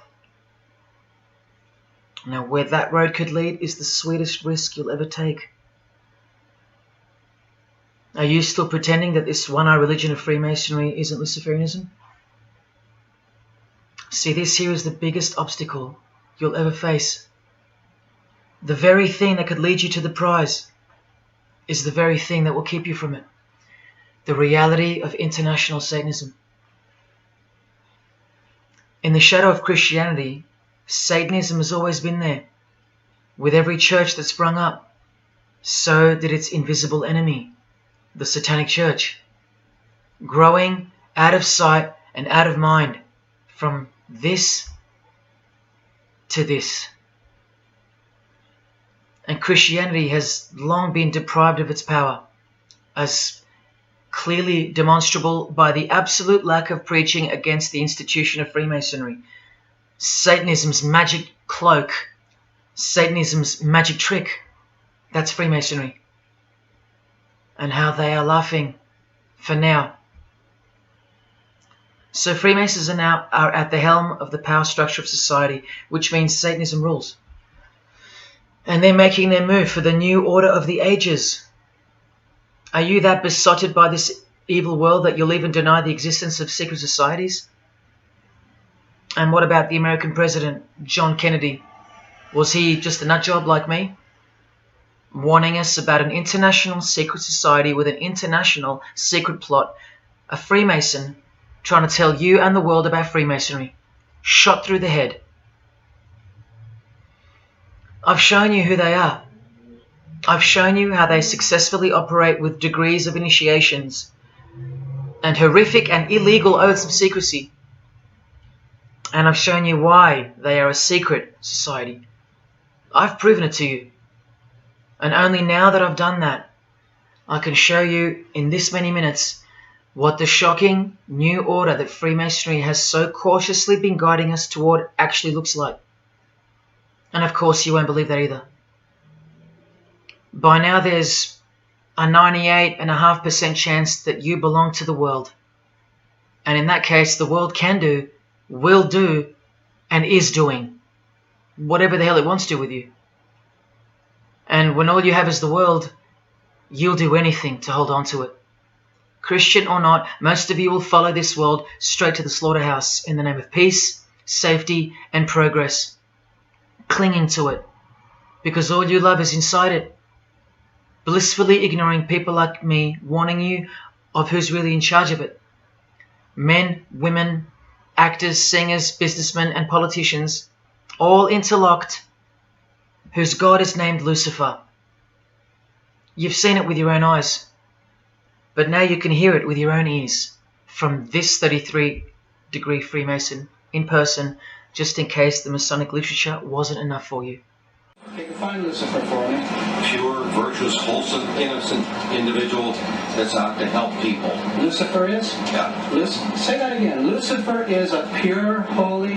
Virtuous. Virtuous. Now, is he the Lucifer that God created? That's the same one. Oh, man, this is great. I'm going to put this on the internet. Oh, God bless you, brother. Because that's exactly what the Shriners and Masons teach, is that Lucifer is light. No. And you're about those confirming hospitals? You know what, sir? Jesus said, many will say to me on that day, Lord, Lord, we did not do these good deeds in your name. And you'll say, away from me, you workers of iniquity. I never knew you. Jesus said it? In Matthew chapter 5. You've been bred from childhood to fall for the biggest lie ever told, that Satan doesn't exist. And if Satan doesn't exist, well then neither does Jesus. And while your heroes and idols know full well that they do exist. And when I say you've been bred from childhood, I mean just that. Walter Disney was a high-ranking Freemason. Here's a Masonic stamp dedicated to him, and his very exclusive Club 33, which stands for the 33 degrees of Freemasonry. And who's the god of the 33rd degree Freemason, Walt Disney? Or Walter hides the answer in plain sight, because that's what Freemasons do. Firstly, the God of Mr. Disney is wicked. See how they veil evil with a cloak of innocence? What does the word veil itself conceal? Secondly, Walter's God is horny, symbolized by the horned god of the witches. And we all know Walt Disney loves magic, which is witchcraft. So the depictions of sex are hidden in plain sight as well. Remember, lust produces life, not love. So lust is purity, lust is love, for the high degree Freemason. And thirdly, he hides the number of his God's name in the open as well. No, that's not a 666 he's seeing interwoven in the design. That would be ridiculous, wouldn't it? Not even when they separate the sixes from the name, all three of them, and place them together for you like this, in plain sight. No, not even then will people see. Do you think things are any better 50 years later? Here's the eye of Lucifer in the Nickelodeon channel, and his lightning flash. Remember what they actually believe about Satan. From Freemason Helena Blavatsky's book, The Secret Doctrine, meaning the secret belief. Who is Satan? He is the angel who was proud enough to believe himself God, brave enough to buy his independence at the price of eternal suffering and torture, beautiful enough to have adored himself in full divine light, strong enough to still reign in darkness amidst agony. Helena Blavatsky is suggested as recommended reading by the Encyclopedia of Freemasonry right here. And the Grand Pontiff of Universal Freemasonry, speaking of Lucifer, Satan and the Devil on page 407, writes that to the initiate, the devil is the instrument of liberty or free will. That's who Lucifer is to them, okay? To show you how little you know of who you're dealing with and the extent of this religion's influence and power, not to mention their plans, let me jump ahead for a minute. Watch this. This is Lucius Trust. The Lucius Trust is a non-for-profit service organization incorporated in the United States in 1922, and their objective from Lucius Trust website, dedicated to the establishment of a new and better way of life for everyone in the world based on the fulfillment of the divine plan for humanity. The divine plan. A new way of life, like a new world system, like a new order. Now, you want to see who they work for? The Lucius Trust has consultative status with the Economic and Social Council of the United Nations. The United Nations, the UN. They consult the United Nations of the world. They advise the United Nations of the world. Now look at this. The Lucius Trust's publishing company was founded in the early 1920s as Lucifer Publishing Company. The Lucius Trust says that the name was probably chosen to honor Lucifer. What on earth does a modern-day consultant to the most powerful and progressive force engaged in uniting all nations under one banner, the UN, have to do with the fallen angel of the Holy Bible? The one that Jesus Christ told us would manifest on earth as a world ruler, to deceive the whole world into a new world system. Yes, that angel. Why on earth would they honor that angel? Well, that's easy. They were founded by Freemasons. Incorporated into the United States by Alice Bailey and her husband Foster.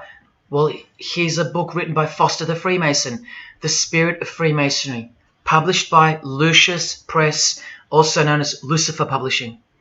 And one last thing, if you dig a little, you'll find an article on their website, The Esoteric Meaning of Lucifer, on a modern company website with consultative powers to the United Nations of all things. Wow, I really hope you're seeing this. In the article, it states that the Baileys had enormous respect for H.P. Blavatsky, who stated in her renowned occult book, The Secret Doctrine, on page 245, in the chapter called Holy Satan. It is Satan who is the God of our planet and the only God. Then the article goes on to say that the Baileys sought to elicit a deeper understanding of the sacrifice made by Lucifer. Everything has been reversed. Evil is good, Jesus is the enemy, and Lucifer sacrificed himself for you, not Jesus Christ, the one who washed the feet of his disciples and the only one they fear. Modern progressive atheists do not influence world events, people. Satanists do. Remember the goal of the Lucis Trust? The fulfillment of the divine plan for humanity. Yeah, the divine plan exposed by Jesus Christ in the Gospels. Hence their war on the Bible and the abolition of it from the school system and even from modern Christian churches who dare not preach from the book of Revelation. Your most highly evolved and contemporary leaders of society secretly believe that in the theosophical perspective, the descent of these solar angels was not a fall into sin or disgrace, but rather an act of great sacrifice. They believe in the fallen angels and their revolt against God as revealed in the Bible, led by the devil, the chief commander of Freemason Bob Dylan, remember? These people make contact with these fallen angels, with the royal art of Freemasonry called witchcraft. Please stick around, let me show you that. How many solar angels does the Bible say followed Lucifer out of this heavenly realm?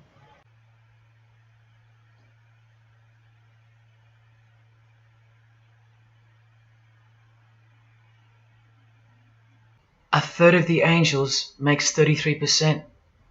Does that number sound familiar yet? 33 degrees of Freemasonry. Just a coincidence? From the Gospels again, which expose these people every time. Do not let anyone who delights in false humility and the worship of angels and who has access to some visionary world beguile you, trick you of your reward. You still don't believe that the false humility of the charitable fraternity of the Freemasons is behind it all? Well, Blavatsky also published a magazine called Lucifer with a woman named Annie Besant. And here's a letter written by Annie herself with the official Masonic letterhead. And here Annie signs off as a 33rd degree Freemason. Printed also in the left-hand corner, Annie Besant, 33rd degree, and a member of the Supreme Council. Undeniable and undisputable. Please don't make me prove it to you over and over. Have you caught a glimpse of who you're dealing with yet? They're all Freemasons, high-ranking. And they're all buffeted by a plethora of Masonic dupes who don't know any of this because they can't decipher the symbols and they don't care to try. They're proud and boastful and defensive of their beloved fraternity in which they get to rub shoulders with the most important people of their suburbs, cities and towns, and in which they got on their knees to take blood oaths of death, calling other old decrepitated men worshipful master, yet still they think it's innocent and has nothing to hide. Delusional and lost, almost beyond hope. Some of them still think it's a Christian organization, just like the founder of the Satanic Church described. What do you get when you carefully conceal Satanism with Christianity? You get Freemasonry. People, Satanism is at the core of our world, and it is behind the new order that will be implemented soon enough. It will be all done through deception. You'll be tricked. Remember how I told you that the all-seeing eye sees that we're in hell? Well, the massive witch and Freemason Helena says so right here. Satan is the minister of God, Lord of the seven mansions of Hades, the angel of the manifest worlds. Hades means hell, manifest worlds means earth. This is who you're dealing with. This is the religion and the beliefs of the rich, powerful and famous. And yes, politicians. Do you want to go back to sleep? You can sleep after this. Well, wait till I show you what they're going to do to you, coming up in this many minutes. For those who simply refuse to believe that Bono or Scott Morrison or Prince can be Luciferians because they all go to church, let me show you another Masonic ritual they do. And this is before Satanism or Luciferianism is revealed to the candidate. And then you tell me if Bono or Scott are capable of secretly believing in Lucifer. It all starts here with the Masonic apron. Different kinds signifying different grades. Have you guessed what it's hiding yet? The genitals. Pretty obvious. Like everything else they hide, once you can see. The genitals are the true working tools of a Mason. Freemasonry is foundationally a sex cult, like Satanism, because it all starts with sex, doesn't it? Life itself starts with sex. So the mystical force of the true God of Freemasonry hides in the hidden part of the human body. That's the Holy of Holies, covered by the Masonic apron, the seat of God, the seat of Lucifer. See here with Satanist King Diamond's artwork? The eye is attached to the horn god, but look at where the eye starts, from the waist down. That's where the apron of a Mason begins. And the one eye of Freemasonry is also the one eye of the penis, where life generates and springs forth. See the openly hidden secret of the Masonic square and compass now? You're looking at the sex act. That's the female in missionary position, and that's the male mounting her. The sex act. And the eye in the middle, with these emanating rays, is the orgasm and the ejaculation of the penis. See life shooting forth. That's how they see the sun and the earth too. The sun is the visible penis of their true God, shooting forth life continually. The light itself is the mystical sperm of the God of this world. The sun and penis generate life, while the earth and female womb produce life. The letter G, when replacing the I in the middle of the square and compass, stands for generation, sexual generation. The practical aspect of Freemasonry and Satanism's religion is that of a sex cult. You see Rod Stewart telling you he's a Freemason? By displaying the hidden hand of Freemasonry, also known as the Master of the Second Veil, and look at his other hand, taking the Masonic apron's place for covering his penis, which is the Holy of Holies, the seat of God for the Mason. And from the Grand Pontiff of Freemasonry, Albert Pike, hence the significancy of the phallus, the penis, or of its inoffensive substitute, the obelisk. Straight from the horse's mouth, the erect penis graces us, or should I say disgraces us, with its presence in every country in the world, marking its territory. The Masonic obelisk in our face, everywhere, making its bold statement, yelling, screaming in silence. This is another reason why we're considered the ignorant and stupid masses. Another example of hidden in plain sight. And here's an erect penis on the front page of the female Freemasonry magazine, The Eastern Star. I once stood in front of this obelisk in Sydney, and I must have asked 30 people what they thought it was. Not a single one of them knew. To the Freemasons of the higher degrees, the whole universe is in fact one giant and continuous sex act. This is the structure of Freemasonry. You can take this path to the top or this path. And way up here, you have the Order of the Mystic Shrine.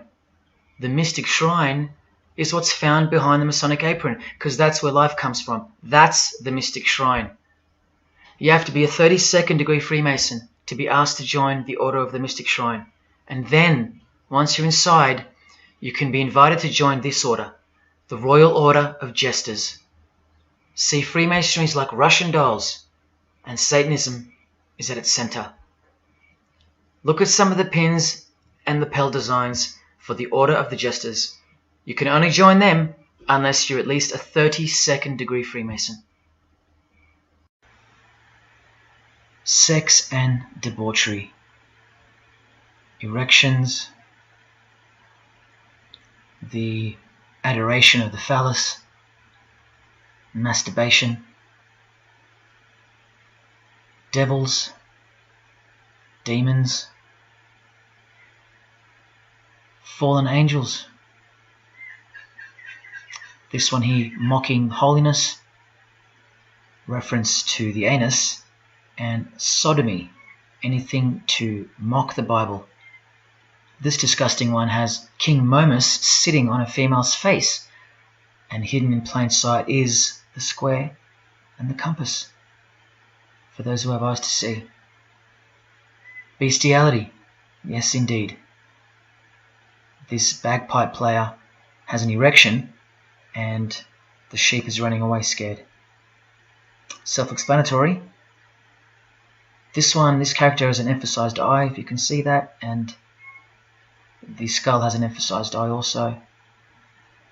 The wink and the one eye of the Indian.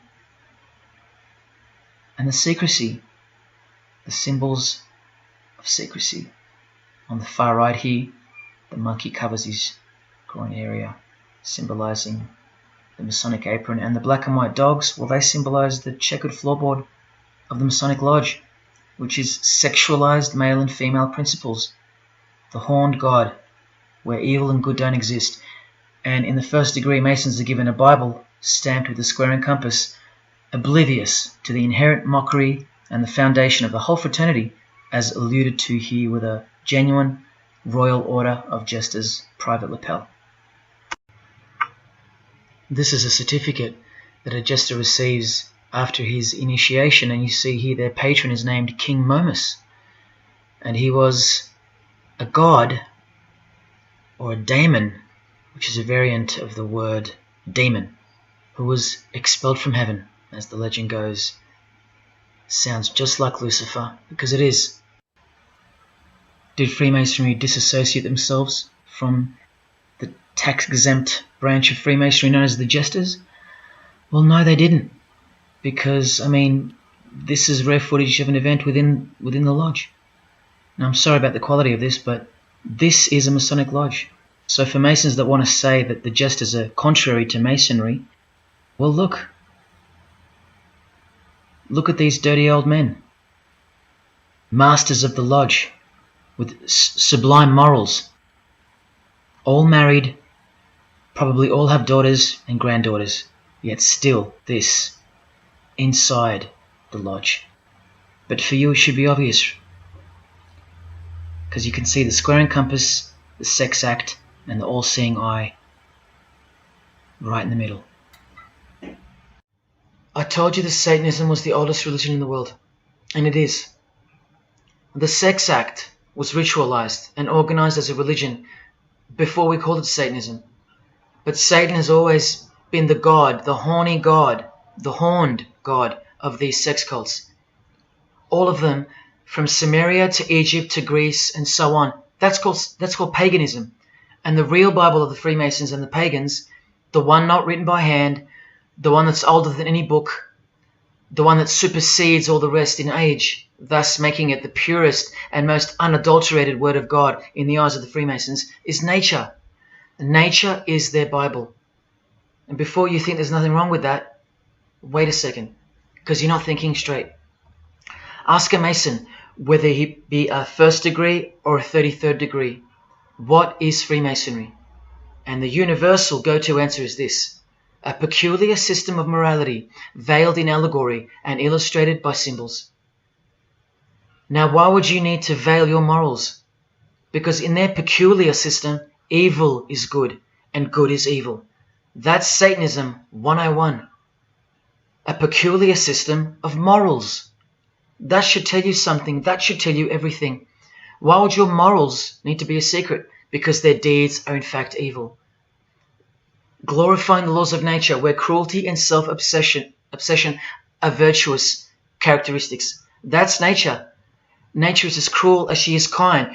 The checkered floorboard, where everything is legal. It's Christianity that lives in reverse. The first shall be last. Love your enemies. The meek shall inherit the earth. These are unholy and unnatural concepts in the eyes of visible nature, the nature of Freemasonry, which is Satanism. What the Freemasons really mean by this morality veiled in allegory is that they're allowed to steal because nature allows it. They're allowed to kill because nature allows it. They're allowed to commit adultery because nature isn't monogamous. They're allowed to lie, indulge in all their God-given senses, especially sexual, because nature encourages it, as long as no one finds out, under oath. Jesus said, narrow is the road that leads to life, and broad is the road that leads to destruction. The Freemason of the century says, no true Mason can be narrow, for his lodge is the divine expression of all broadness. Because broad are the divine laws of nature. While they glorify those laws, Christianity breaks those laws. It becomes supernatural, because only then can you love your enemy. And so it goes that Christianity is despised by Freemasonry, the real Freemasons, because their Bible is nature, and by nature they know the personality traits of their God Satan, because he's the God of this world, just as the Freemasons, the enemies of mankind, say that he is, and just like Jesus said he was too. So they believe that Jesus is evil because he denies human nature and burdens us with the knowledge of sin. Observable nature, that's what guides the Masons' ethics and the Masons' morals. That's why they're called Freemasons. Believe you me, because they're free from moral obligations, free from sin, from guilt. They're free from Jesus Christ. These people are introducing this new system of the world, this new age. You're going to miss Christianity when it's gone. Mark my words. Because you have no rights in the eyes of nature, which is the Bible of Freemasonry and Satanism. And soon that will become painfully plain as a fact of life. Now please, I give you fair warning of what's to come in this presentation. It's very disturbing, or at least it should be. But cause to celebrate follows the disgusting things you're about to see. This is precisely where my own life and well-being come into danger. So let me say this right now. If you hear of my sudden death, or of my possession of 0.5 kilogram of cocaine or child porn, or my overdose or my suicide, remember this video. And if something so unfortunate should happen to me, may it serve as a catapult to you and as a remembrance of the conclusion to this presentation, which is this many minutes away. Do I really think they're going to make me pay for this video, for breaking my oaths? Well, seeing as people are so far gone, lost in the illusion that secret societies have constructed around you and inside you, and seeing as they can simply pull this video down, close my account and whatnot, no, I don't think they'll come after me. But if they do, let me say this to the Grand Lodge that orders my demise right now. Jesus wins. So in saying all that, here we go. Is Scott Morrison a Satanist? I'll let you answer that. Here is a ritual that Scott and every Freemason from this guy to this girl have performed. There is one Masonic apron you'll never see being worn. This one. And when I bumped into it, I thought it was a fake. Until I found this in Richardson's Monitor of Freemasonry, official Masonic literature, written for Masons only. On this page, what is that head doing there? You'll find out in a sec. Let's read the description of the apron worn in this degree. Speaking of the initiates, it states, they wear white aprons sprinkled with blood red and lined and bordered with black. On the flap of the apron, a bloody arm holding a dagger, and on the apron, a bloody arm holding a bloody head by the hair. Now this is why there's an illustration of a decapitated head. And this is going to become to a bone-chilling conclusion. So during this ritual, the candidate removes the blindfold and discovers a basin of water with a tumbler beside it. He is also astonished to find a human head lying on the floor.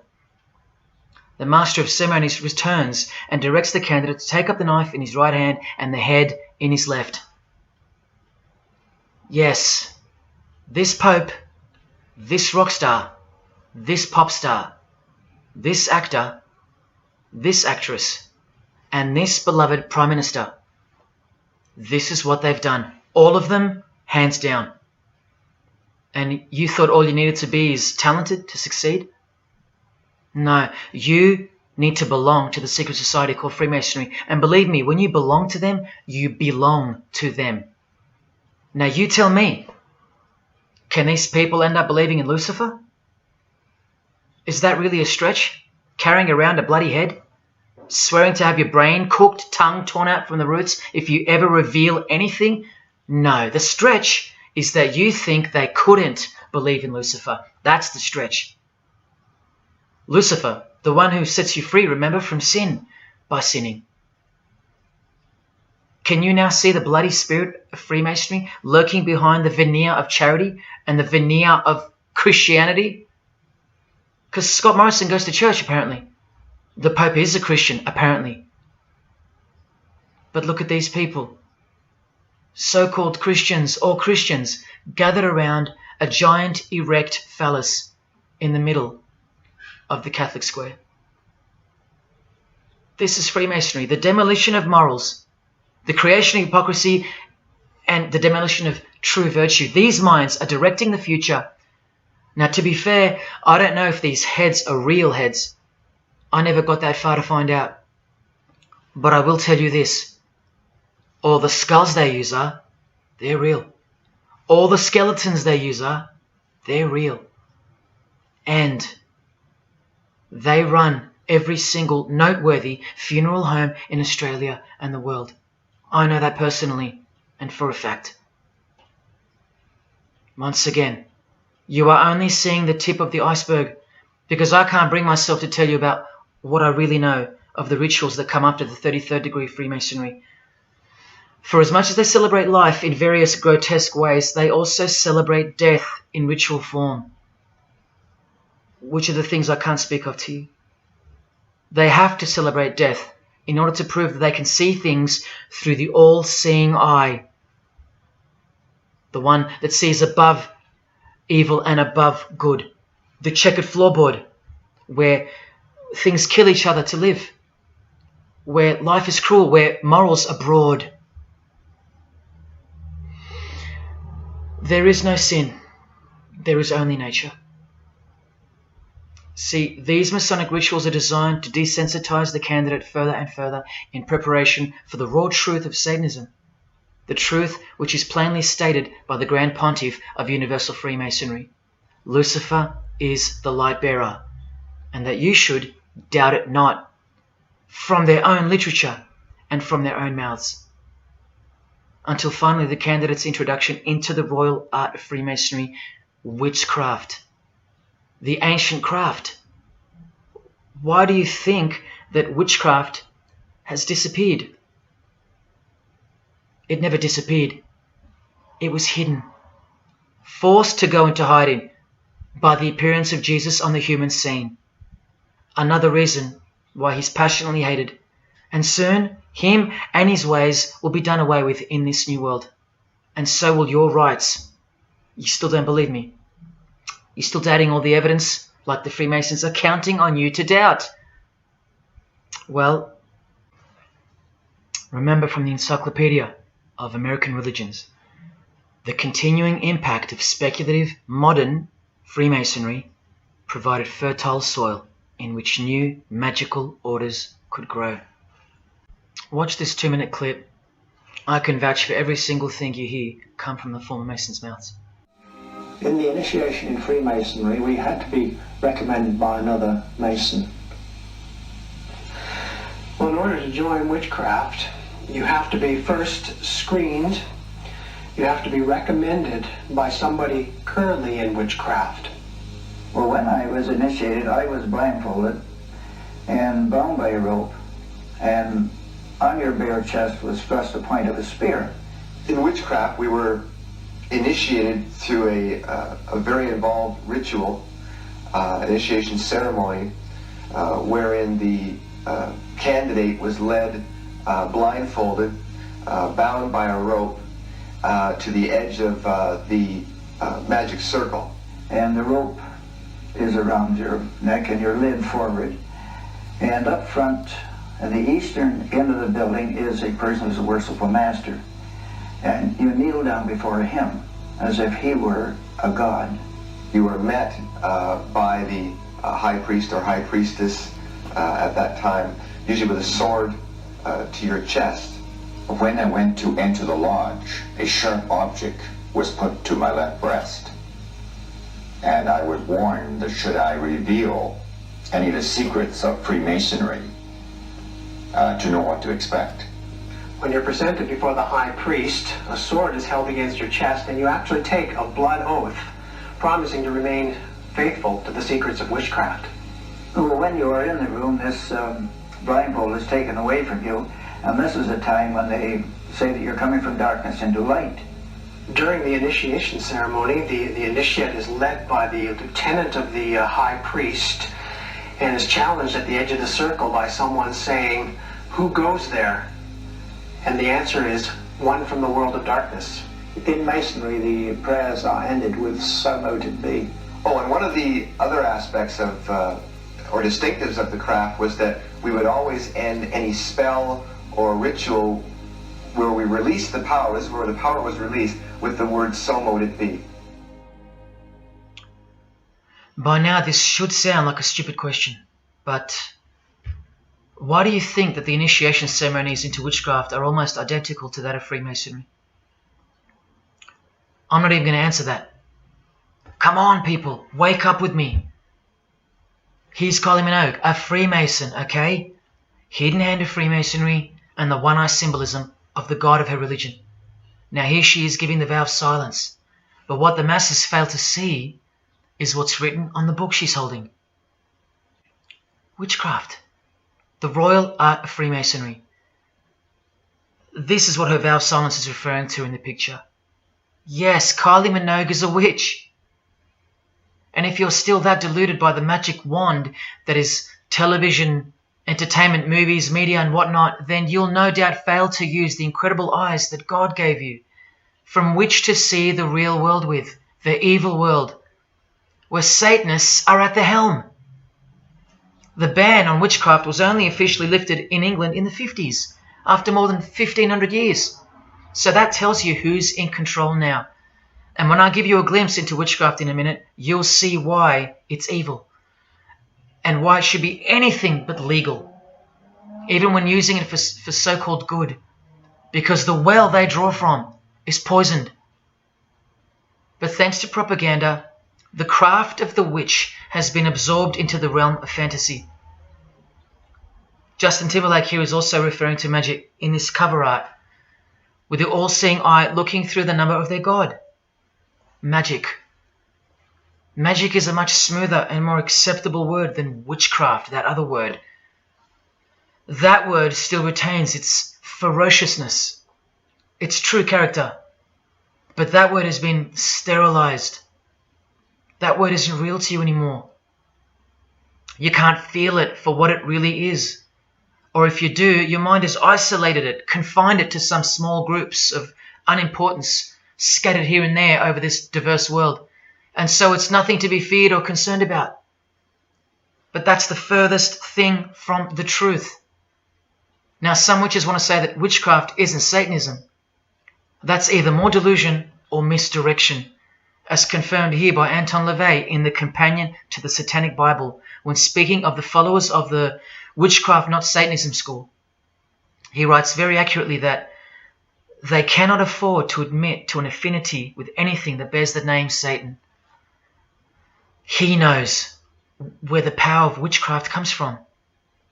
Now, does that mean that Justin Timberlake is a Satanist because of his symbolism and the use of his word alluding to witchcraft in his artwork?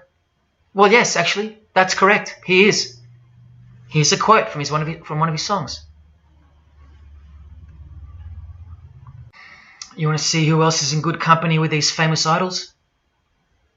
Suzanne Atkins. Same sign, same religion, Satanism. Do they all have to admit it in the English language for you to believe me? Or can the symbols they use finally be enough for you? Look at what another legendary Freemason, Arthur E. Waite, states. Out of evil comes good. And the confusion of tongues gave rise to the ancient practice of Masons conversing without the use of speech. Out of evil comes good, so it's good to do evil. That's what he's saying. See, I'm trying to include you into the conversation that the Freemasons are having with each other in public via symbolism, unbeknownst to you. Listen to what famous US footballer Tom Brady said regarding his wife. So, man, I listened to her. And right after the game, she said, "See, I did a lot of work. You do your work, I do mine." She said, "You're lucky you married a witch. I'm just a good witch." Well, this is Tom Brady. And this is his wife. Both initiated into the secret society. Of course they are. Wait, she's not displaying the one-eye symbol of the Freemasons, is she? That's just art, isn't it? Well, no, it's not. She's a witch, and her husband just told you she was. Here's Steve Miller's front cover to the famous song Abracadabra, and he covers his eye because he's a member of the one-eyed religion, and abracadabra is a legitimate word used in witchcraft. Here it is in the 100-year-old Encyclopedia of Freemasonry. Why would the word abracadabra be in the Encyclopedia of Freemasonry, the fraternity that runs charities, hospitals, nursing homes, and that secretly supply us with popes, presidents, prime ministers, kings and queens, and the bulk of our entertainers? Why? You know, I really think it's time to show you what the Satanists dressed as Freemasons are going to do to you and the world to finally establish their new world, their utopia. And this is going to be the segue into that. This is my last practical example of Freemasonry's satanic roots. And then I'll close this presentation with the most shocking thing you'll see or hear. You probably won't care, but to the precious few who remain, I will send you off with the greatest and most beautiful shock of all.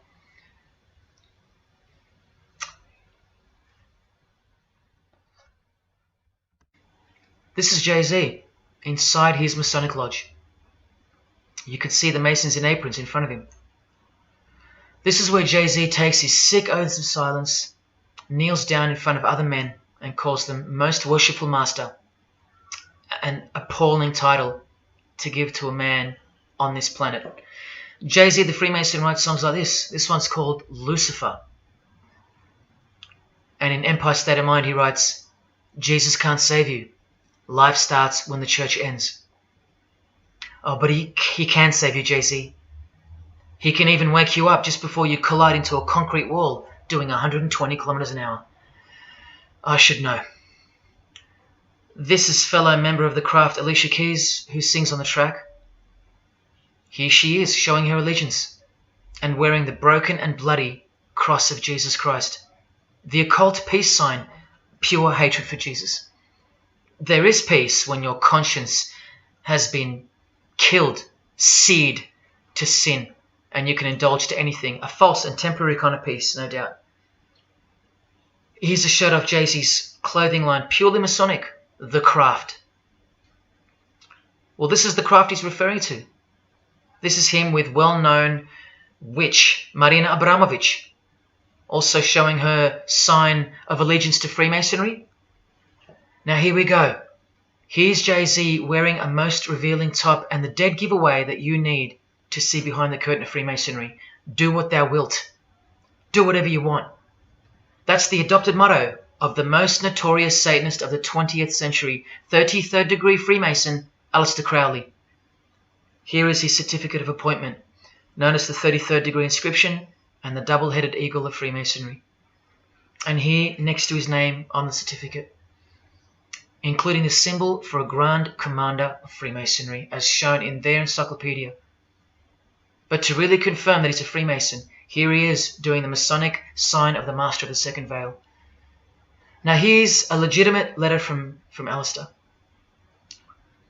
Again, the addition of his inscription of the 33rd degree, and he signs off with a symbol of the past Commander of Freemasonry. What does he write beside it? Baphomet. This Baphomet.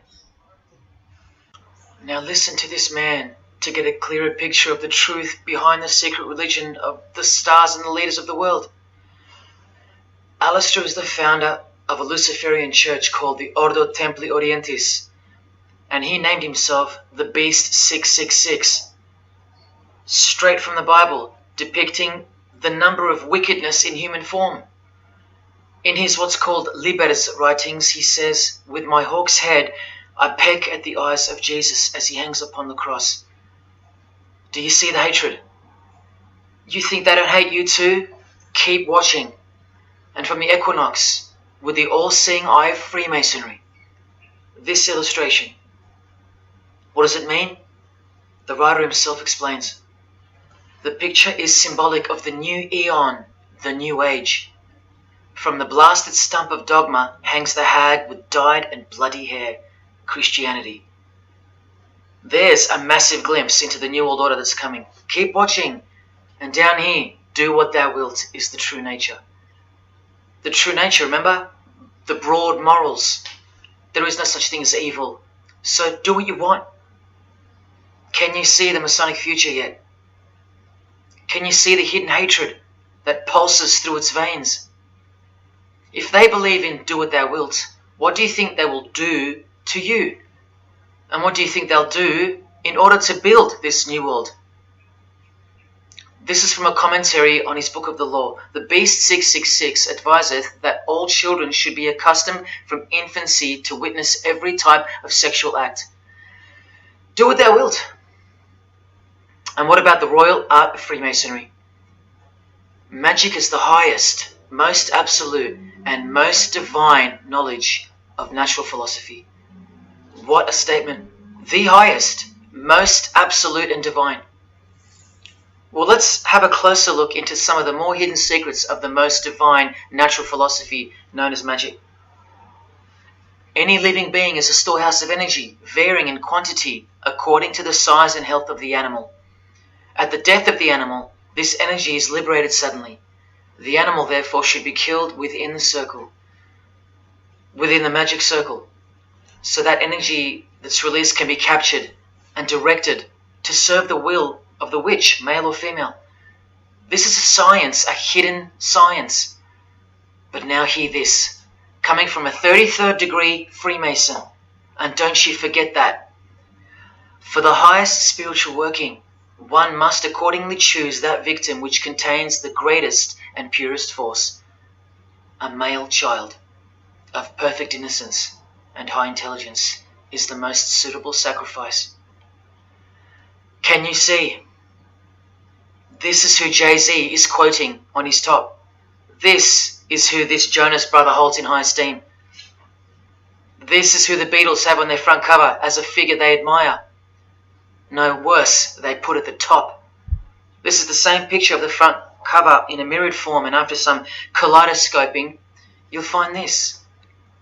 Fellow Freemason Aleister Crowley sits at the top, and down the bottom there even appears the phallus with the testicles, and up here the vesica Pisces, also known as the vagina. Does this picture make more sense now? All Freemasons, yes indeed. And by the way, that's where Jay-Z got his symbol from Satanism, as portrayed here by Satanist and Freemason Aleister Crowley and by Satanic Church founder Anton LaVey. Does anyone still think that Freemasonry isn't Satanism in disguise? Let's finally take a peek into the royal art of Freemasonry. And this is the briefest way I can show you from the complete book of magic and witchcraft.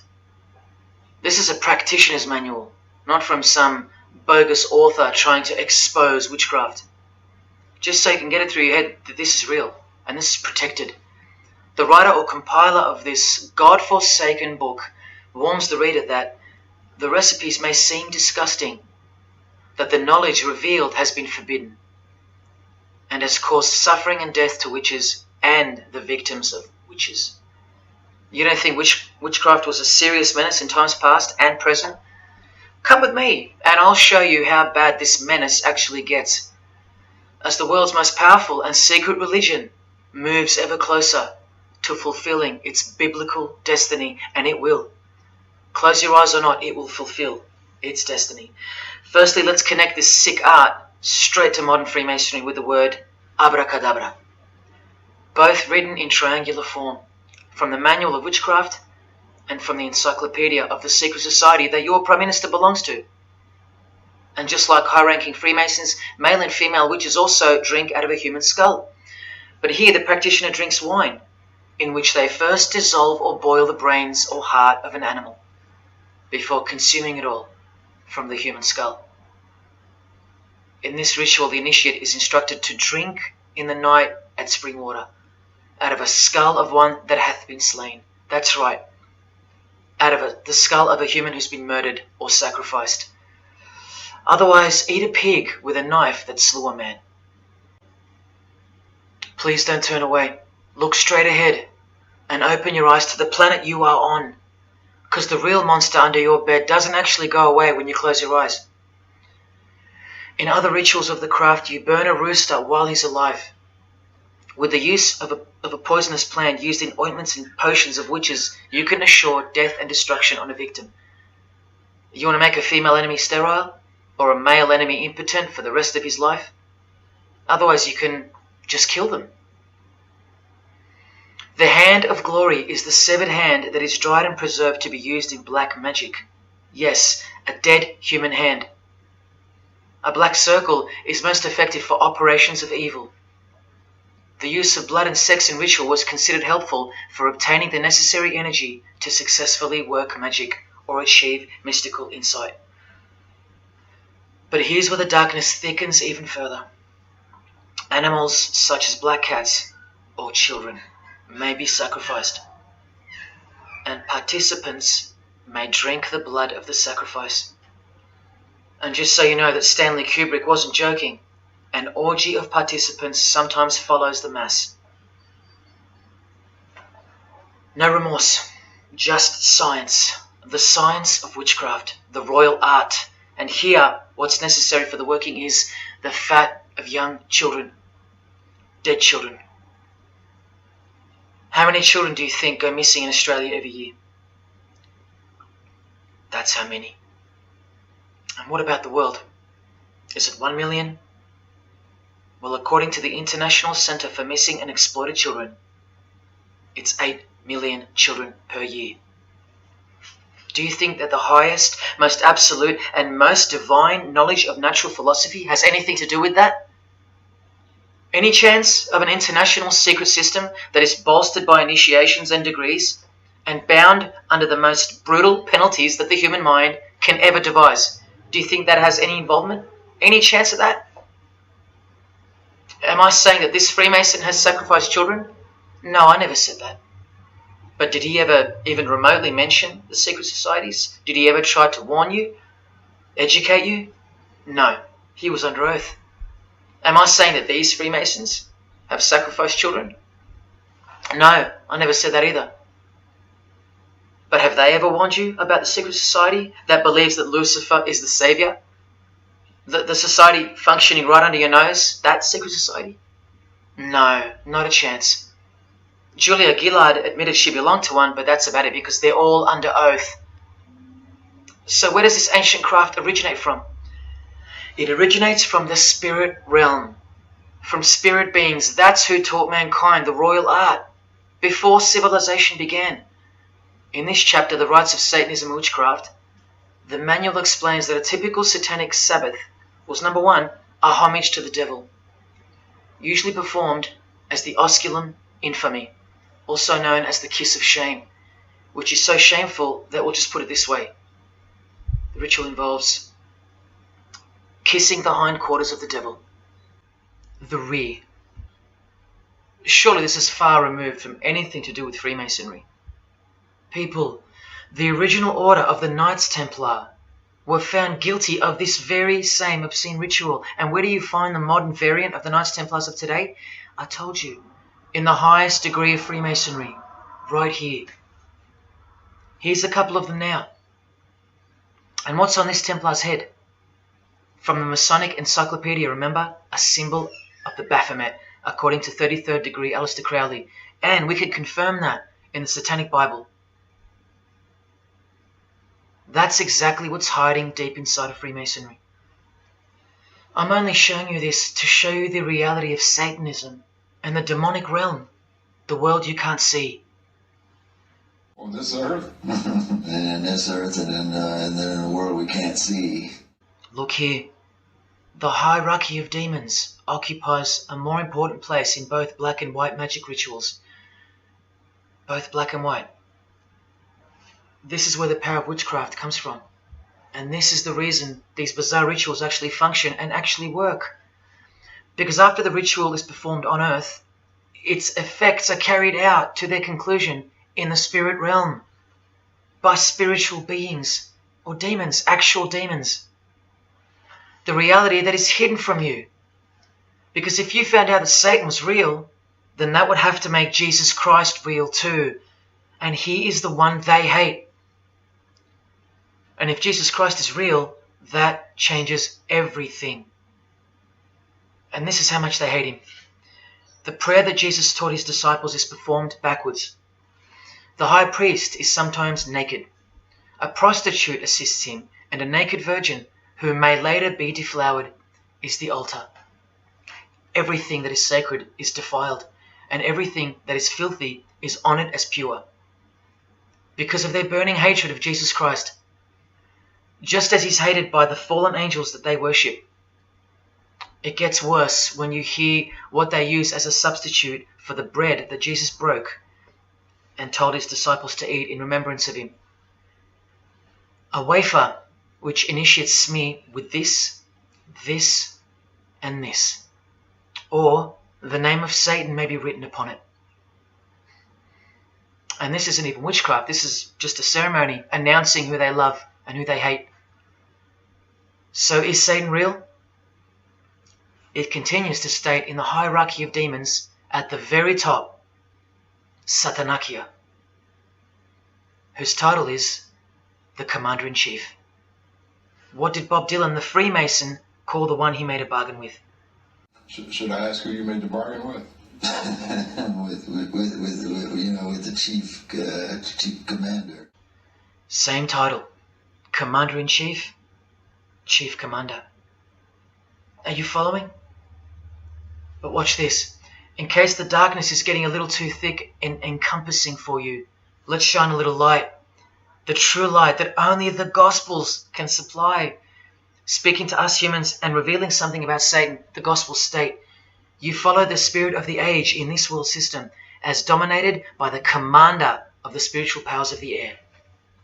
Satan, the god of this world, the commander. You still think the Gospels are wrong or fake? See, Satanists know that the spirits also live in the air, just as the Gospels reveal. You can summon any of these demonic spirits by name if you possess the royal art. Who do you think this figure on the front cover represents? A magician who is inadequately prepared and cannot attain his desires may seek the aid of Satan. That's who this is. Now that you know, hopefully for a fact, that these are people at the top of the human food chain, do you think they'd be fooling around with stupid fairy tales? No, witchcraft and Satanism is absolutely real, hence their earthly power. This demon here, fifth in the pyramid structure, holds the title of Inspector General.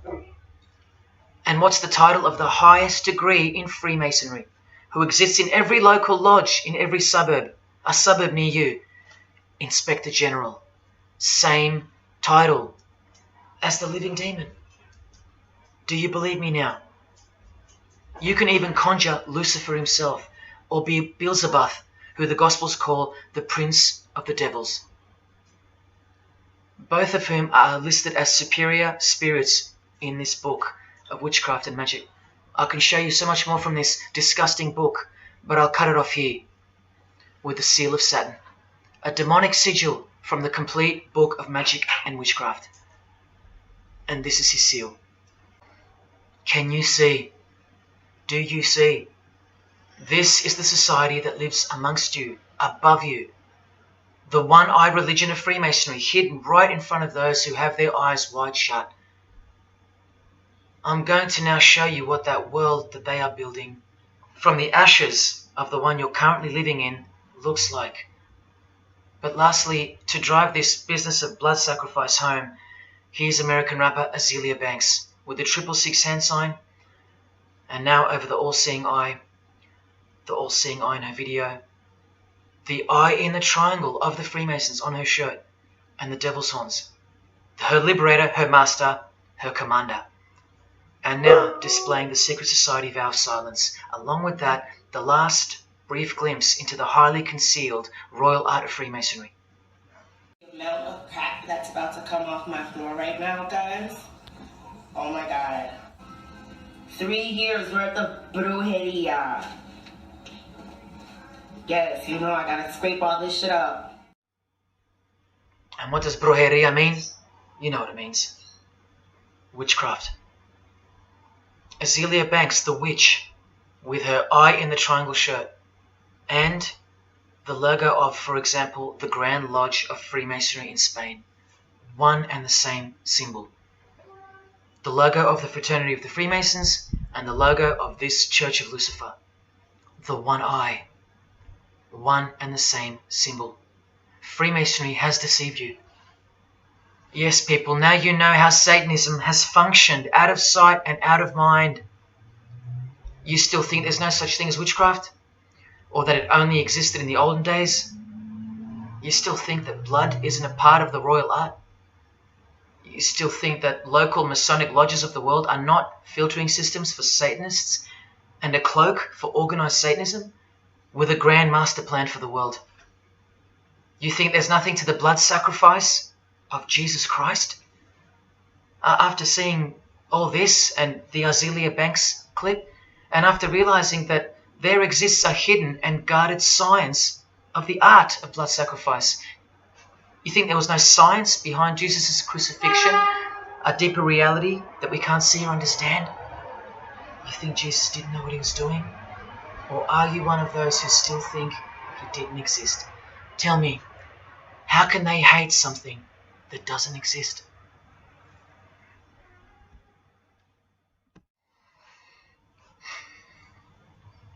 If only you could hear from some other Freemasons who have the courage to break their oaths. But you won't. You won't. This is probably it.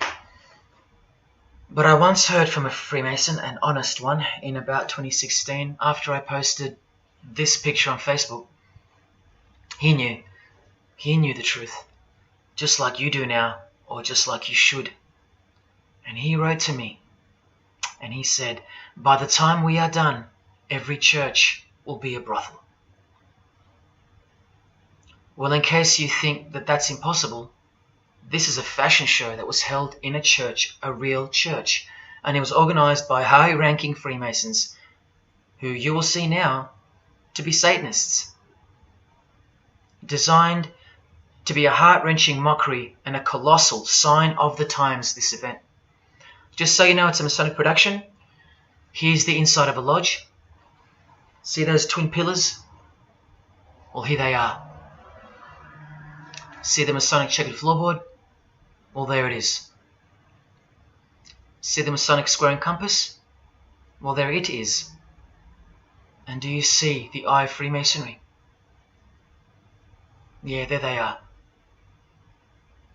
The lower square in the square and compass has been disfigured so that as to not make it too obvious. But now that we've established that, here is the spirit of Freemasonry, as displayed through just a few of the models. This one wears the horns of the Baphomet, the horns of Satan, with his all-seeing eye in the background. More horns. This model wears the all-seeing eye, as does this one. And this disgusting thing with another huge all-seeing eye of Lucifer in the background. Then there's this, with a satanic pentagram on her face. And finally, this male model in a skirt with two satanic inverted crosses of Jesus Christ on his top in a church. Oh, the morbid victory of the Freemasons. Unstoppable. For now. When people like Lady Gaga cover one eye while wearing an inverted cross, and you don't see the connection of the one eye symbolism to Satanism, then your observational skills have been compromised. In the span of 2 days, I saw these ads in my local shopping centre. And that alone tells me that the satanic age is here, manifesting all around us, seemingly invisible, while you look straight ahead through the symbols. Just like the initiation process of the secret societies themselves, society at large must be incrementally introduced and seduced into further depravity and self-love. And haven't we been slowly but surely perverted over time, degree by degree, until we think that men dressing as women is beautiful and healthy, anal sex is a form of expressing love, the sick world of pornography is considered as liberating for women and men, and protected by free speech. In California, babies are allowed to be aborted after birth because it's a woman's choice. And that's not considered murder. A world where we should applaud young children like Desmond is amazing, cross-dressing while he dances for gay men at a gay bar on a podium because he's paving the way for the kids of the future. And we should get shamed, fined, and even jailed if we point out that this is sick, sinful, and dare call it evil, which is what it is. What spirit is behind Desmond is amazing? Oh yeah, an evil spirit, no doubt about it. You think Freemasonry and their peculiar morals aren't behind the decline of Christian morality and morality worldwide? It's all by design. The Masonic war on Jesus and the Christian social structure, generally undetected by human perceptions, and still people will write to me and comment on how absurd what I've said is. A cloud over the eyes of their heart. Well, I tell you this, there is no bigger axe that has ever been grinded than the one Freemasonry grinds. Because the appearance of Jesus Christ pretty much destroyed their religion, drove it underground, and they will have their revenge. Soon you're going to see it. We've all been initiated into the lowest levels of materialistic Satanism under the banner of secular humanism. I know blokes who think that life's great, mate. Life's terrific. Life's what you make it. Evil, Lucifer, Satan, these are just words that Christians invented to help them sleep better at night. There are no cults. There are no conspiracies. John F. Kennedy's speech about secret societies plotting against the world, that's not relevant anymore. That's history. There's no such thing as Satanism amongst civilized people.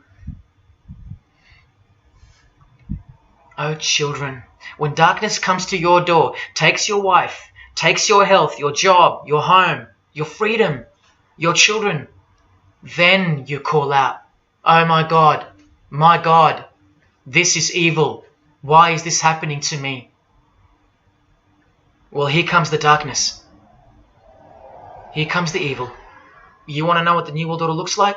You want to know what the future holds? You want to know what horror is coming to our planet? As Jesus told us, for then there will be great distress, unequaled from the beginning of the world until now, and never to be equaled again. Ladies and gentlemen, welcome to the Masonic New World Order. These are the mysterious Georgia Guidestones, also known as the American Stonehenge. They are a set of granite monoliths which were constructed in 1980 and funded by an unknown and anonymous group and commissioned by a man using the pseudonym R.C. Christian. On a ledger beside the monument is written, "Let these be guidestones to an age of reason." Here we have a reference to a new age.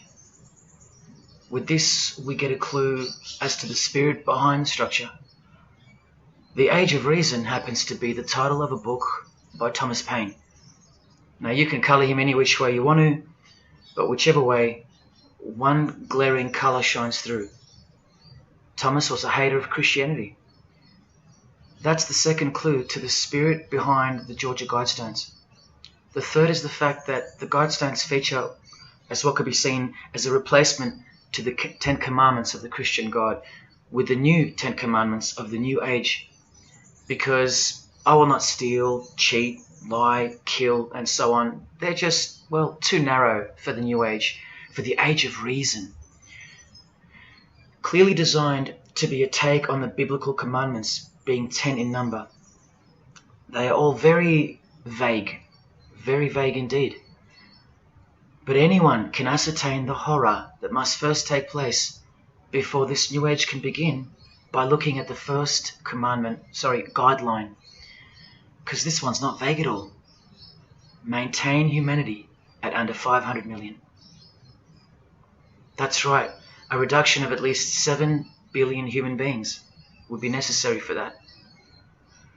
This thing cost the equivalent of $500,000 to build, and the street it's located on is named after it, so that tells you how much reach its creators had. Its presence alone is a disgrace and a declaration of execution to most living people alive today. But let's go on to the fourth clue as to the spirit behind these monuments. the monuments outlining the Age of Reason. The name R.C. Christian, the so-called person who commissioned the building of these giant slabs, anyone who's versed in secret societies or is a high-ranking member themselves would instantly recognize the pseudonym as a reference to the secret society known as the Rosicrucians, which is just another secret society branch that exists under the umbrella of Freemasonry, which is an extension of all secret societies of the past and is now the mother of all of them. In this Masonic website, Worshipful Master Wynne Westcott urges the Freemasons to consider their status as Rosicrucians. The RC stands for Rosenkreuz. Christian Rosenkreuz is the mythical founder of the Rosicrucian order. And as impossible as it is for me to prove that Thomas Paine himself, the writer of Age of Reason, was a Freemason, he did also write this book, The Origin of Freemasonry. That is the spirit behind the Georgia Guidestones, the satanic spirit, and a straight off the bat view of this approaching new age. I told you, the whole system is about to change. And it's not going into the future. It's actually going back into the past. The old religion, that's what's taking everything over. And you'll walk straight into it, blind as a bat, thinking these people want to help you. They will appear as your saviors, forgetting or never being told in the first place that all this time there have been two societies in the world. The visible one, which is the one we're in, and the invisible one. Remember that the invisible one considers you profane, vile, and vulgar. Why on earth would they want to keep you around? In a book I can't mention written by them, people are referred to as useless eaters. We've become excess inventory, redundant, and past our use-by date in their eyes. Think about this.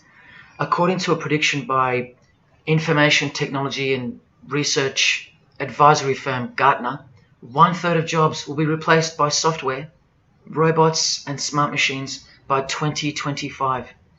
That's 4 years away. Google engineering director Ray Kurzweil anticipates that robots will have reached human-level intelligence by 2029. And by 2050, 80% of all jobs will be eliminated by automation. What on earth are you and your family good for then? What do you think the secret society will do to the vile multitude then? The utopia is coming, but it ain't your utopia. You still think that by the measure of the minds of international Satanism, you should be kept around? This excess baggage that the bulk of society has become? No. The new age is dawning. And generally speaking, you're not invited. It'll just look like you are. Remember that Charles Darwin, the Freemason, is listed as an influential figure in the Satanic Church. So mass murder and mass death are natural and necessary themes in the name of evolution, an artificially induced evolution into this. He is the same image in real life in Eilat, Israel, seemingly unrelated to the seal on the US dollar bill, right? But standing in glory with a Masonic square and compass, telling you exactly who owns this pyramidal symbol, complete with the one eye on top. Same symbol, same designers, worshipping the same God. You should be getting goosebumps by now. Is this a conspiracy led by international Freemasonry? Oh, you don't have to bet your life on it, because your life has already been placed as a bet on your behalf and without your knowledge, but with your permission, because all of the information is hidden in plain sight. In your face is where it's hidden. You're going to lose this battle unless you've been hidden in Jesus Christ, the only one who warned you that the new age is a trap and that it is the climax to this epic drama being played out on planet Earth. Now hang on, brace yourself, because I ain't going to let you down. This is a magazine called The New Age, but if you press rewind, you can find its source. Supreme Council of 33 Degree, Freemasonry. This one stretches way back to 1922. See the twin pillars of Freemasonry? Look, this is 19th century Freemason and New Age pioneer Helena Blavatsky on the cover of this edition. She's the one who wrote that darkness is absolute light, and that Satan is the god of our planet, and that we are in hell. But do you think the readers of these magazines are told that? No. Darkness is sold as light. Satan is disguised, and it's him in the details. This Masonic New Age magazine was the precursor to all magazines and trends, promoting the great deception of self-love and spirituality. Meanwhile, you're feeding off the plate that Luciferians serve you. Look at how the Satanic Bible in 1966 reveals the reality behind the curtain. Evidence of a new Satanic age. A new age. The new Satanic age. All rigged and all propelled by Freemasonry. Satanism's magic cloak. After all, and I think you should have guessed by now that Anton Szandor LaVey, the founder of the Satanic Church, the one who vowed to help destroy Christianity, is himself a Freemason. I can't prove it to you, but I know it, because of not only his obvious fondness of the fraternity of the Freemasons and the mention of it in his Satanic Bible, and its vital role in the Satanic takeover, but also because of the symbols, specifically this one, generally called the Devil's Claw or the Lion's Paw. Freemason James de Rothschild displaying the Devil's Claw or the Lion's Paw. X-Factor's L.A. Reid showing the Devil's Horns next to fellow Freemason Avril Lavigne. The Secret Society sign for the Devil's Number, and displaying the Devil's Claw over and over. The better example is with New Age guru Annie Besant, co-writer of Lucifer magazine and 33rd degree Freemason, also showing the lion's paw here and here. But the best example I have is with Aerosmith, guitarist Joe Perry clearly displaying the sign of the master of the second veil of the Freemasons, and right next to him, Steven Tyler, doing the lion's paw. Clearly both Freemasons, secretly showing their allegiance with symbols. And here's Anton LaVey displaying the same Masonic symbol. Yes, a Freemason founded the Satanic Church. Now that we know who's really behind the so-called New Age, listen to some of the confessions of the New Agers in their literature, once you scrape past all the talk of spirituality and love and rainbows. New Age author, feminist and hater of Christianity, Barbara G. Walker writes in The Woman's Encyclopedia of Myths and Secrets, a 666, 666, was the magic number of the triple Aphrodite. She further compliments the number when she calls it the miraculous number 666. Speaking of the New Age to come, PhD Christopher Hyatt writes in Undoing Yourself, as we moved closer and closer to the well-planned for and long-awaited invocation of the Prime Minister unto the very King of Hell, the Grand Vicar of Lord Lucifer. Yes, the very well-planned for and very long-awaited indeed. Do you see what's coming? Mr. Hyde also enlightens us in the fact that opposites do not exist apart from the mind. Evil and good are all in your head. That's why you should brace yourself, because these are the minds creating the New World System. He confirms this. The New Age will require new men, men of high consciousness and fortitude. All of our present dogma models will crumble. He means the Christian and the Christian social structure will crumble. In the introduction to the book, another PhD, Robert Anton Wilson, tells you what the New Age really thinks of the Christian social structure, which you have more or less enjoyed your whole life, Christian or not. Christianity and democracy have been among the worst disasters to ever befall the human race. I told you, atheists, you're going to miss Christianity when it's gone. Here's a picture of Robert with the Masonic eye in the triangle on the wall behind him. Remember where the term New Age came from. So once again, do you think that the new system, the New Age, is going to be democratic, a system that respects you or gives a damn about what you think once it's in place? Let me answer it this way. Christopher Hyatt quotes from one of his literary heroes and famed philosopher, Friedrich Nietzsche, who said, "What is more harmful than any vice? active sympathy for the ill-constituted and weak. Christianity. So to be a Christian and to actively have sympathy for the weak, that's the worst vice. That's backward and evil. So the answer is no. This is what I'm warning you about. And look, Frederick's work has exerted a profound influence on modern history. That's from Wikipedia. You know what else Frederick said? You probably won't find this on Wikipedia. The domestic animal, the herd animal, the sick animal man. That's the Christian. And what book of Friedrich Nietzsche were these quotes pulled from? The Antichrist. Nietzsche also wrote Beyond Good and Evil. That's how the all-seeing eye sees things, remember? So does Christopher Hyatt mention mass murder and depopulation in his book? Sure, here you go. Those who would survive can do so only by grasping the vision of what lies ahead. The new wave that will carry them into an interesting future. Yeah, where the vicar of Lucifer is God and Prime Minister. He openly admits the identity of this man. This Antichrist that most of you still think is a fairy tale figure from a fairy tale book. Jesus calls him the man of sin whose number is 666. The actual Antichrist, beloved of the secret societies. Yes, people, the New Age is satanic, actually and literally. On the front cover of this book, in which Christopher was co-writer, you can clearly see the eye in the triangle of the Freemasons above the Baphomet. Christopher admits in another book that both satanic cults and Christian fundamentalists are closer to seeing the truth than most normal people. Yes, indeed, how true that is. In Coming World Changes, Harriet and Homer Curtis speak of a prophecy they received from a mysterious spirit titled King of the World. Now, I wonder who that could be. Think not that any country in this broad world can escape. And they also speak of the long-expected great teacher, the king of the new one-world government.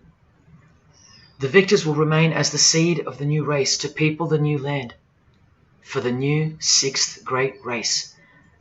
This is the race that Luciferian Lady Gaga referred to. All part of the plan. In Threshold to Tomorrow, New Age author Ruth Montgomery writes on page 206 that only those open to the reality of one world will be around to enjoy it. Sounds like another vague suggestion for mass murder. Vera Elder Stanley's book title implies much the same thing. Initiation of the world.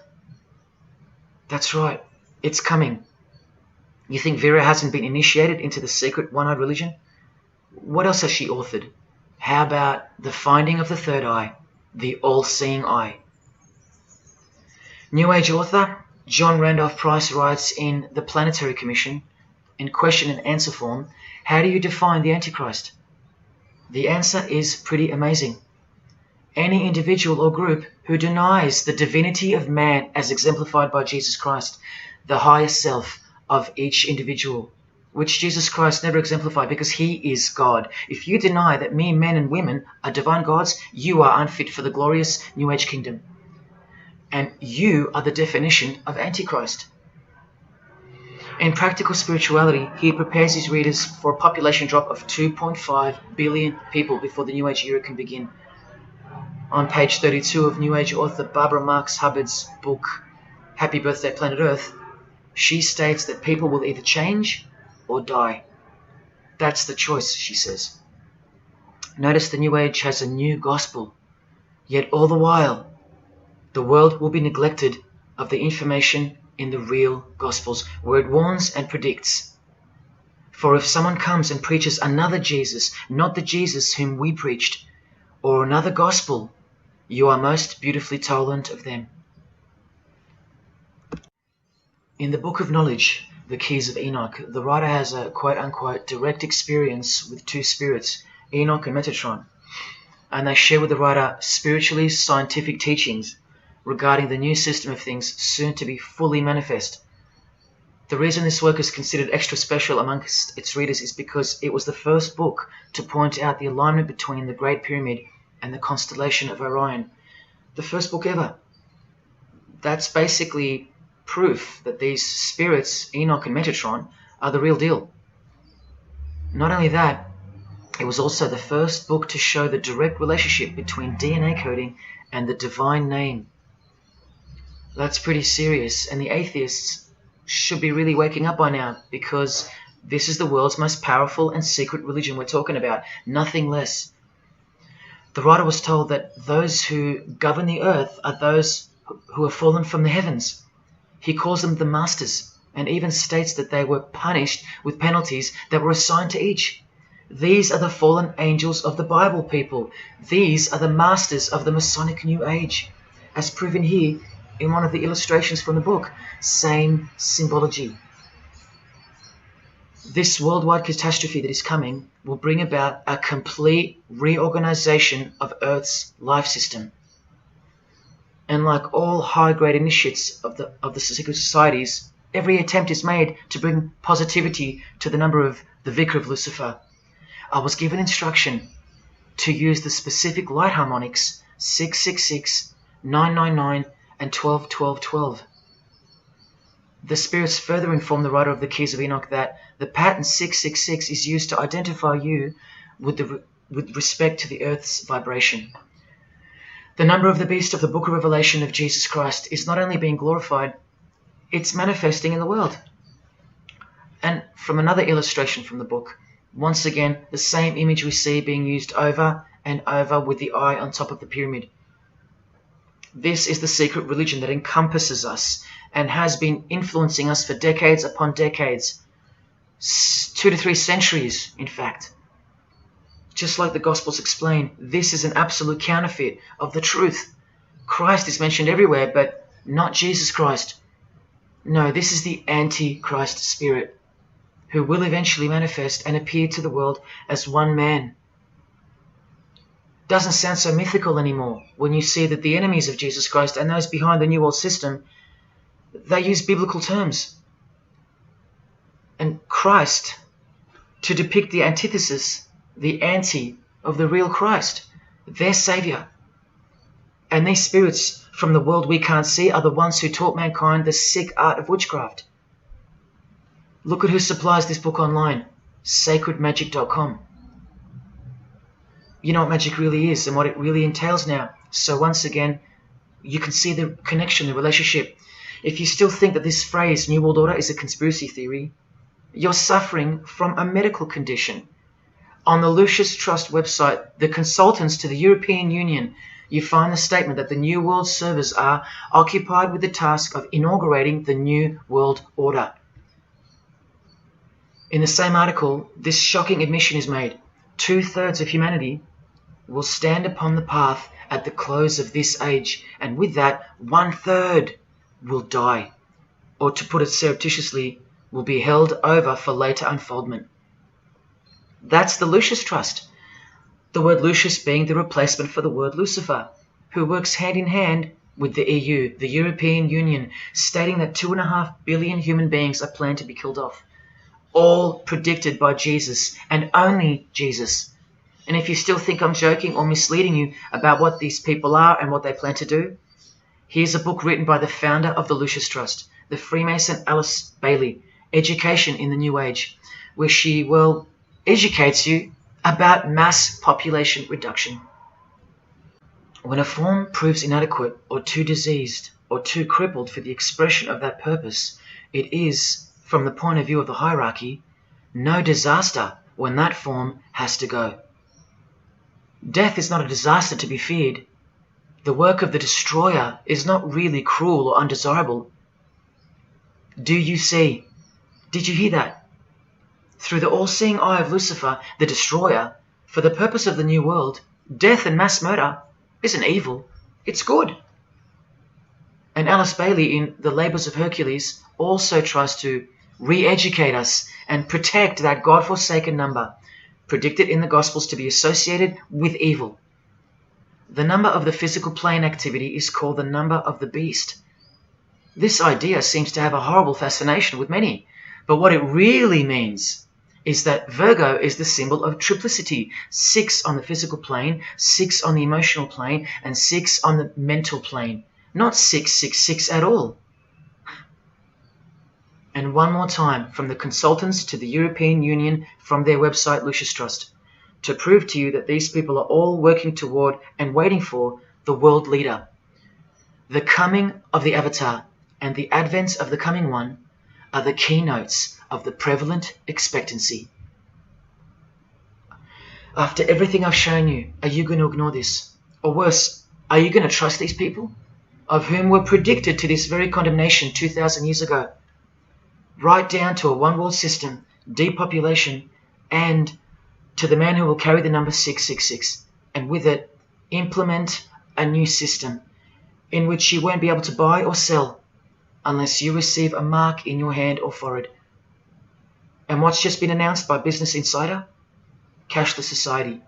Due to this, by 2024. This is the manufactured trend for the world. And you better believe it's fulfilling biblical prophecy.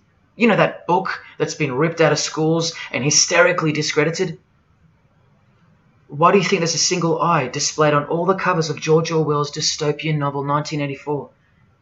It's because the one-eye religion is the one in permanent control, where democracy and Christianity have been utterly extinguished and the remaining population live in a whole new level of permanent communism.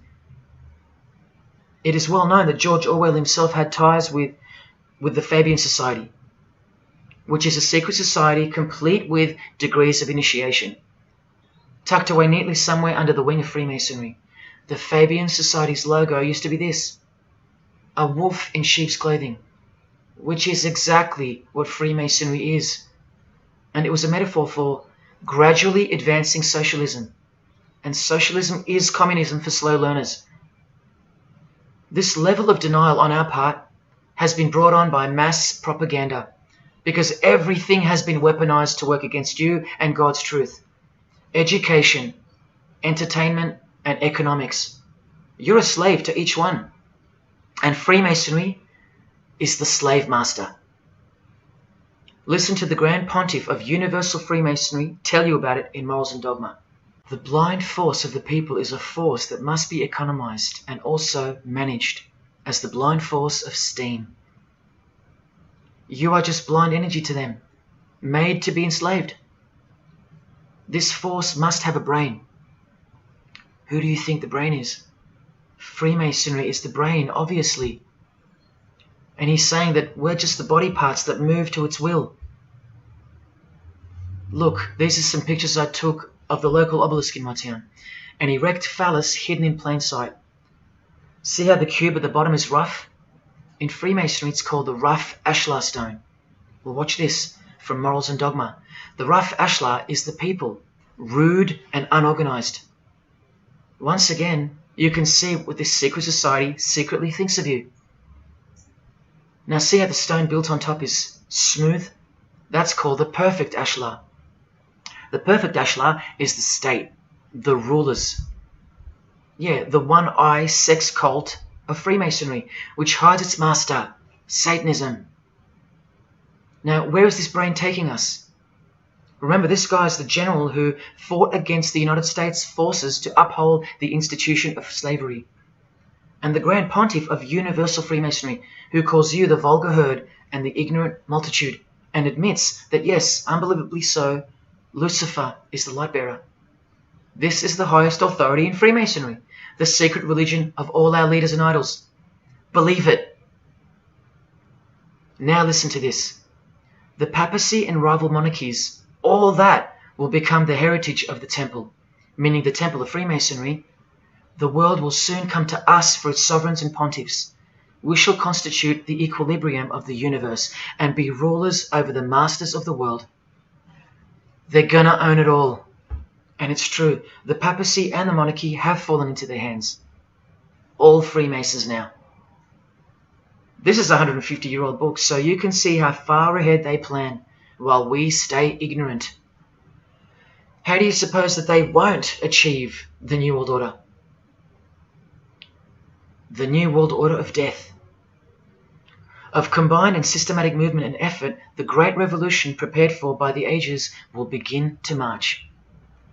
The future is all planned for by them, And the revolution prepared for by the ages is coming. And it'll look like a natural occurring event, just as current events seem natural. Lastly, from his other book, Legenda, and reading from the ancient and accepted Scottish rite of Freemasonry, Albert writes, "And thus the warfare against the powers of evil, meaning Christianity, that crushed the order of the temple in the 1300s, goes steadily on, and freedom marches ever onward toward the conquest of the world." The conquest of the world, guys. And this is their method. Ingenious as it is, the double-headed eagle, the left and right paradigm. Whether you are pro-abortion or life, prefer Macca's or KFC, Ford or Holden, vote Liberal or Labour, shop at Coles or Woolies, go for the Parramatta Eels or the Canterbury Bulldogs, always the two most opposing forces, the result always feeds the one belly. The two heads always serve the same Masonic beast. Do you get it? That's number one. Number two is the horribly magnificent motto of their double-headed eagle, Ordo ab Chaos. That means order out of chaos. It's the ultimate way to achieve your sinister goals while looking like a hero. With one hand, they create beautiful and noble things. With the other hand, the hidden hand, they destroy and pervert. Then the helping hand comes back in to save or fix things again, alternating from one to the other, while nudging toward a predetermined goal, until finally reaching that goal that's set in mind in the first place. All the while, you never knew that the same hand that's saving you is the same hand that was destroying you in the first place. Order out of chaos. Their order out of their chaos. Another way to look at it is this. Z creates or exploits a problem, then attributes blame to others. Y reacts by asking Z for protection and help to solve the problem. Z offers the solution that was planned for by them long before the crisis occurred. Ordo ab Chaos, order out of chaos. Now you can change Z and Y to suit any scenario. For example, your best friend who wants to sleep with you creates or exploits a problem, then attributes blame to others. You react by asking your best friend who wants to sleep with you for protection and help to solve the problem. Your best friend who wants to sleep with you offers the solution that was planned by them long before the crisis occurred. Each time your best friend gets closer and closer to you until eventually they're in your bed. How about your employee creates or exploits a problem, then attributes blame to others? The employer reacts by asking the employee for help to solve the problem. The employee offers the solution that was planned by them long before the crisis occurred. The employee eventually gets the promotion. But this is the way I really want to put it. The government creates or exploits a problem, then attributes blame to others. The population reacts by asking the government for protection and help to solve the problem. The government offers the solution that was planned by them long before the crisis even occurred. This is how the Great Revolution, prepared for by the ages by the Freemasons, will begin. So who's going to warn you? Even modern Christianity is steered by Freemasonry. Hillsong won't warn the sheep about Freemasonry and the One World Government. What, the Hillsong senior pastor who wrote these books and lives here? No chance. Did modern day Christian heroes like Billy Graham warn you about Freemasonry? Well, no, because here he is giving the Master Mason grip to other Christian giants like Paul and Jan Crouch, all Freemasons. Here he gives the same third-degree handshake to former President Harry Truman, and here to a Muslim Freemason. Billy is listed as a Freemason in the 33rd degree Albert Mackey's History of Freemasonry by the publisher on the inside flap. Billy's son, Franklin Graham, also won't ever expose Freemasonry because he's too busy eating at Voodoo Donuts, where they sell these donuts and these pentagram donuts. More Christian heavyweights like John Hagee or Hagee throwing up the devil's horns. He'll never preach against Freemasonry. Neither will all these world-famous pastors throwing up the devil's horns. The very popular Ray Comfort even stated that he wasn't a Freemason. Well, here he is, giving a perfect Masonic handshake with pastoral giant Joyce Meyer. Do either of them expose Freemasonry, or the fact that it's the driving force behind the One World Government, all predicted by Jesus? Of course not. What about Christian radio or the Christian music scene? No, not a single word of warning whatsoever regarding the satanic church that lives and breathes all around us. Freemasons like Bono, wearing the Christian name tag, his whole band of Freemasons. Bono too should know better than anyone that a one world government is a trap as foretold in the Bible. But Bono supports it. Oh yeah, he works for it. Just like the Masonic Pope does.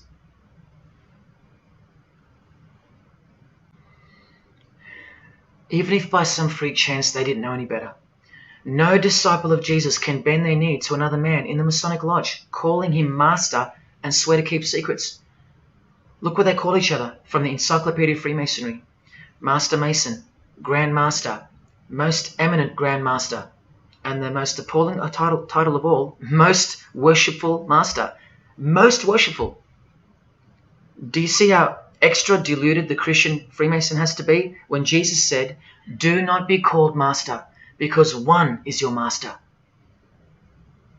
And what about all those oaths? Don't worry, Jesus covered that too. What I tell you is this: do not put yourself under oath at all, but let your yes mean yes and your no mean no. How's that for an idea? But the Freemasons' yes means no, because they all swear to lie and conceal from the first degree initiation all the way through. What is whispered in your ear, proclaim it from the rooftops. That's Jesus. You see the contrast? How precise he was and still is. You think Bono and the Pope don't know about the Masonic calendar and how it's not the same calendar as ours? From the Encyclopedia of Freemasonry, the real date of the world is found by adding 4000 to the Vulgar era. This whole Christian era is vulgar. So the year in the Masonic world is actually 6021. And this abbreviation is in French, the Vulgar era, beginning since the year of the Lord, since the year of Jesus Christ. That's how they feel about the current age, which is coming to a mind-blowing end by design. Now, do you think Freemasons aren't capable of mass murder? Well, Joseph Stalin murdered approximately 20 million people, and he was a Freemason, displaying the sign of the master of the second veil of Freemasonry. Vladimir Lenin was the leader of the Bolshevik Party, and he paved the way for the mass murder of 60 million people, mostly Christians, and he was a proud Freemason. And ladies and gentlemen, this is Adolf Hitler, a Freemason, clearly giving the grip of a Master Mason. And here he sits next to his military leader, Hermann Göring, who is also displaying his allegiance to Freemasonry with a hidden hand. He even displays the Masonic triangle, just like fellow Masonic brother Jay-Z. The mind of Hitler surrounds you now. It just hasn't pounced yet.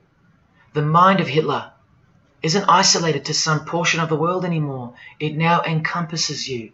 Hitler is everywhere. Far more clever than you can imagine. Evolved and sleeping in your bed. It's easy to say that's impossible. Once upon a time, 70 million Germans adored him. Once upon a time, Hitler was named Man of the Year by Time magazine. You've been fooled by the satanic machine. Please don't try to get inside to the mind of Freemasonry. It's like trying to understand Satan himself. You can't, and you don't want to. Freemasons will make friends with their most hated enemies. They will cross-dress their morals to move closer to their goal. They'll make the English language void of any meaning by turning everything inside out and upside down to camouflage its objectives. They will simultaneously create charities along with the greatest machines to ever destroy the hearts of men, like pornography. They will sell their souls to gain the world. They are a dichotomy, a paradox, a lie that loves to speak the truth and a truth that loves to lie. They are a snake eating their own tail, consuming what they produce. Freemasonry is hell dressed as heaven, death dressed as life. Its God is an angel of darkness dressed as an angel of light, and 90% of its membership is a shield, lost in its symbolism. Freemasonry has become the ally and the opposition. Who are the biggest voices on so-called climate change in recent years? Which is more order out of chaos? Al Gore, a Freemason, and Greta Thunberg. From a Jesus-hating, secret society family.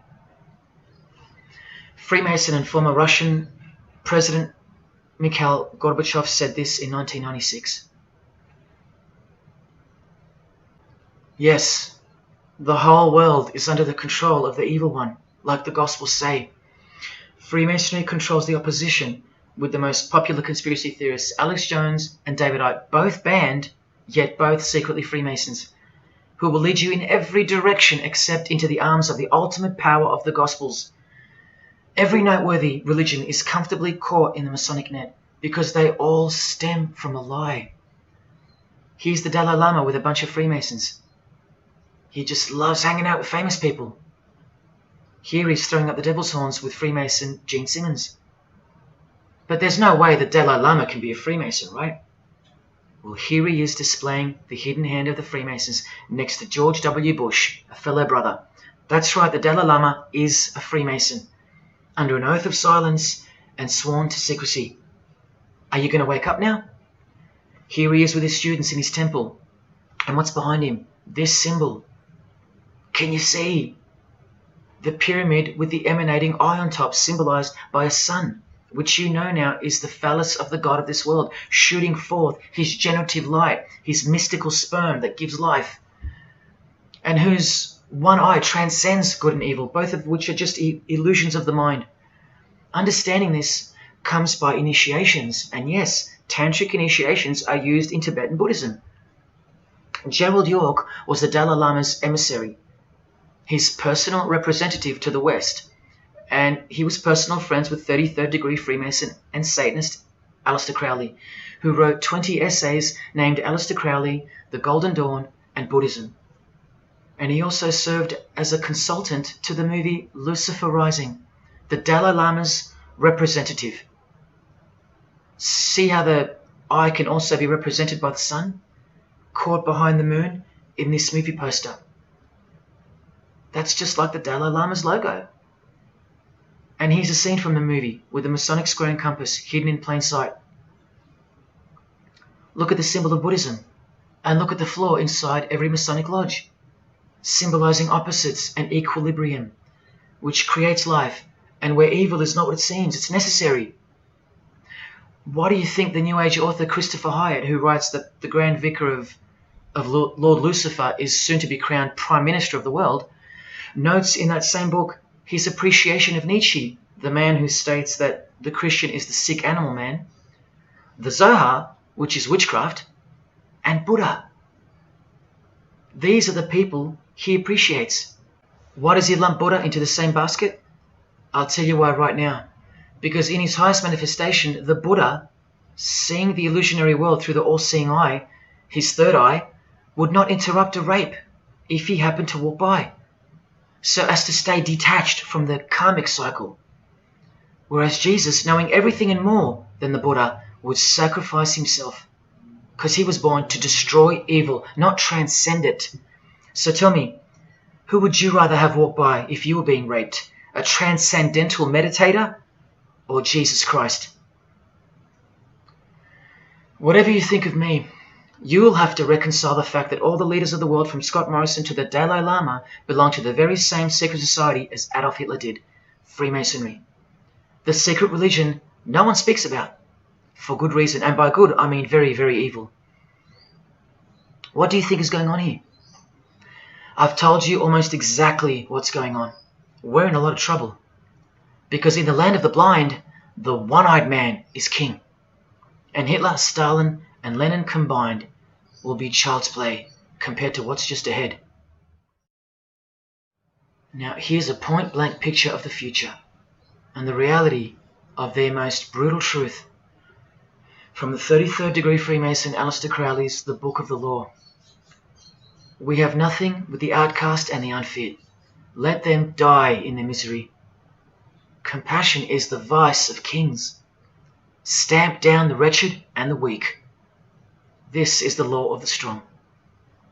Do you see? Can you see the future yet? Now please pay attention from his other book, Magic in Theory and Practice. This is what all the degrees of initiation are for. And this is what it takes for them to create the New World Order. he speaks of the initiation in the true order of the Rosy Cross. Rosy Cross being another name for the order of the Rosicrucians. Remember the guys that built this? Now this is a 33rd degree Freemason speaking. It is extremely desirable that he should have attained an absolute degree of moral emancipation. That is purity of spirit and perfect understanding. I've shown you this over and over. Because the world is full of evil, they mimic the morals of nature, because they are the true morals of the true God of this world. That's purity to them. That's true honesty and perfect understanding. Evil is good. That's the moral emancipation he's speaking of. Now watch this and brace yourself, because this is the future. There is a magical operation of maximum importance, the initiation of a new eon. When it becomes necessary to utter a word, the whole planet must be bathed in blood. This bloody sacrifice is the critical point of the world ceremony of the proclamation of Horus, the crowned and conquering child, as Lord of the Eon. I've shown you that secret societies participate in the science of blood rituals. Well, this is what it climaxes into. A massive blood ritual in the name of the new Eon, the new age, which revolves around a divine plan not of this world, as confessed by all of them. You are not who you think you are. You are not where you think you are. Do you see it? Can you fathom? And what blood means in this world? So much more than what you may have known before now. Blood sacrifice is of the utmost importance. It's what the beings in the other realm require, desire. We can't fully understand it.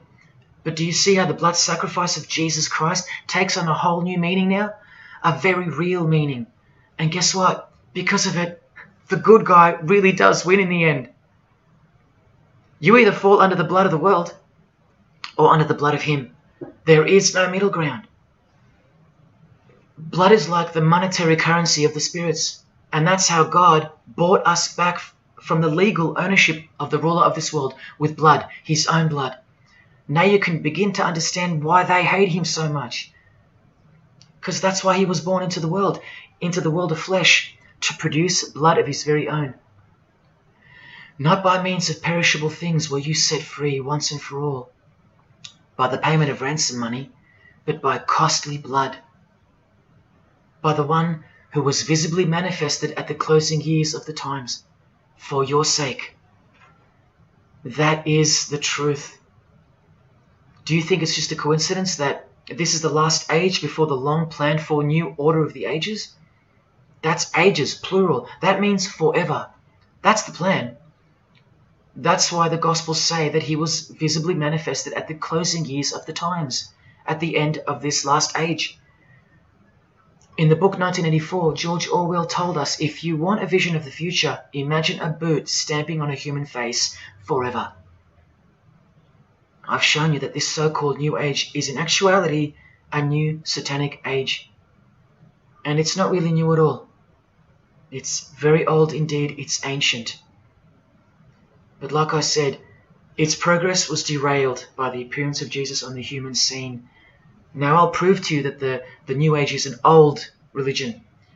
Novus Ordo Seclorum is part of a quotation taken from the Roman pagan philosopher Virgil's 4th Eclogue, which was borrowed by him from the Sibylline records, which were ancient prophecies delivered by an oracle through witchcraft or divination. That's where the phrase Novus Ordo Seclorum comes from. Now look at what the full phrase actually says. A mighty order of ages is born anew. Both the prophetic virgin and Saturnian kingdoms now return. Now a new progeny is led down from the lofty heavens. Favour, chaste Lucina, the boy soon to be born, in whom the iron age shall come to an end, and the golden one shall arise in the whole earth. We've just been told that the new age is a Saturnian kingdom, which returns. So it's been here before. Next we see that a new progeny, meaning a new seed, a new race, there's that race again, is coming to earth. And that a boy will be born who will bring the iron age, which is the age we're currently in, to an end. And that the golden age, the new age about to begin, will again arise over the whole world. Now, what is the Saturnian kingdom?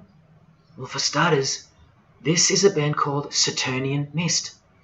And here on their front cover, we have a reference to magic. Then we see by the singer's shirt, they're Satanists. Then with his other shirt, we see the connection once again between the inverted pentagram of Satanism and the one eye of Freemasonry, the secret religion of the who's who of planet Earth.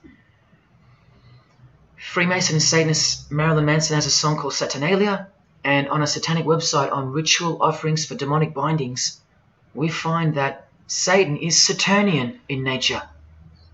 Here on the front page we see the inverted pentagram under the head of the Baphomet, and right next to it, a version of the square and compass of the Freemasons, of which a lodge is located near a suburb near you, no matter where on earth you live. The Satanic Church hidden in plain sight. Now let's go straight to the source so you can see for yourself the nature of the New Age Saturnian kingdom found in the full quote of the Freemasons' New World Order seal. From this book, which is a factual study of the single most influential occult organization in modern Germany, the Fraternitas Saturni, or the Brotherhood of Saturn. We learn of the path of the Saturnian initiate, which is outlined in detail with the meaning of all 33 grades, 33 degrees of Freemasonry.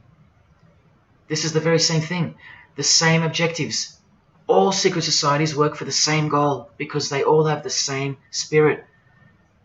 The only difference between Freemasonry and this Saturnian fraternity is that your local Masonic lodges are veiled and camouflaged filtering systems for future Satanists, from which all influential figures of society are chosen, where the real religion begins at the 33rd degree. Whereas with orders like the Saturnian Brotherhood, there is no filtering system. As such, you're a student of Satanism from the first degree. That's why Satanism's takeover would have been impossible without international Freemasonry. The Saturnian teachings include sexual mysticism, sex magic, and Nietzschean Thelemism. Nietzsche, remember the guy who says that Christians and the mindset to help the weak makes up the sick animal man? The guy who wrote this book and doesn't believe in good and evil. And Thelemism, from 33rd degree Freemason, who says that in this book that to initiate the New Age, the whole world must be bathed in blood in a bloody sacrifice before man can accept the law of Thelema. Nietzschean Thelemism. That's what the New Age Saturnian kingdom, from which the Freemasons took this phrase from, actually looks like. This factual study on the Saturnian Brotherhood is filled with references to Lucifer, Satan, magic, sex magic, blood, sacrifice, the number 666 as mentioned by Jesus Christ himself, and of course, Freemasonry. The secret society that all of our politicians and entertainers belong to. And what's the demonic sigil for Saturn? The Masonic square and compass. Are you going to snap out of it now? When you see a beautiful sunrise and smell the fresh air, or hear a great song, or see a great movie, are you going to forget where you really are? When you hear people using Jesus Christ's holy name as a cuss word, are you going to forget where this phenomenon really came from and why it's taking place? Now that you've seen how actual and bona fide the reality of 666 is from their own mouths and symbols, let me show you where else it's revealed. Do you see these Roman numeral numbers down here? They add up to 1776, the year that America officially became the country we know of today. And also the year of the birth of another secret society, which was absorbed into Freemasonry after it was banned in 1785. But look, the base numbers. M is 1,000, C is 100, and X is 10. All you have to do is subtract the base numbers. 1776 minus 1,000 minus 100 minus 10. Or simply remove the Roman numerals which represent the base numbers. No, I'm not playing tricks on you. Neither are your eyes. But someone else is. Now that you've seen the prevalence and seriousness of this horrid number, now that you've seen what you've seen, I can show you where else it appears. This figure is represented by the numbers. To make this work, they had to remove the number 1 altogether and separate the 2. Of course, we'd be too dumb to pick up on it.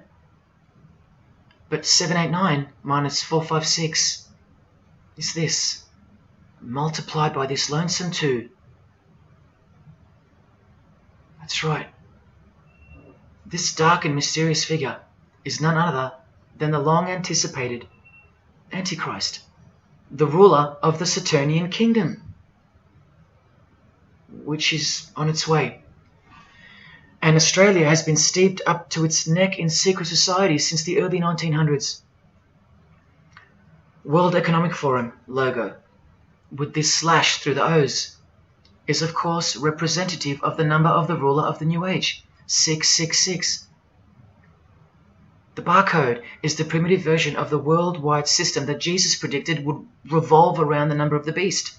And as you can see, the base of every single barcode in all the world is 666. No matter if the lines are on the ends and in the middle are elongated or not.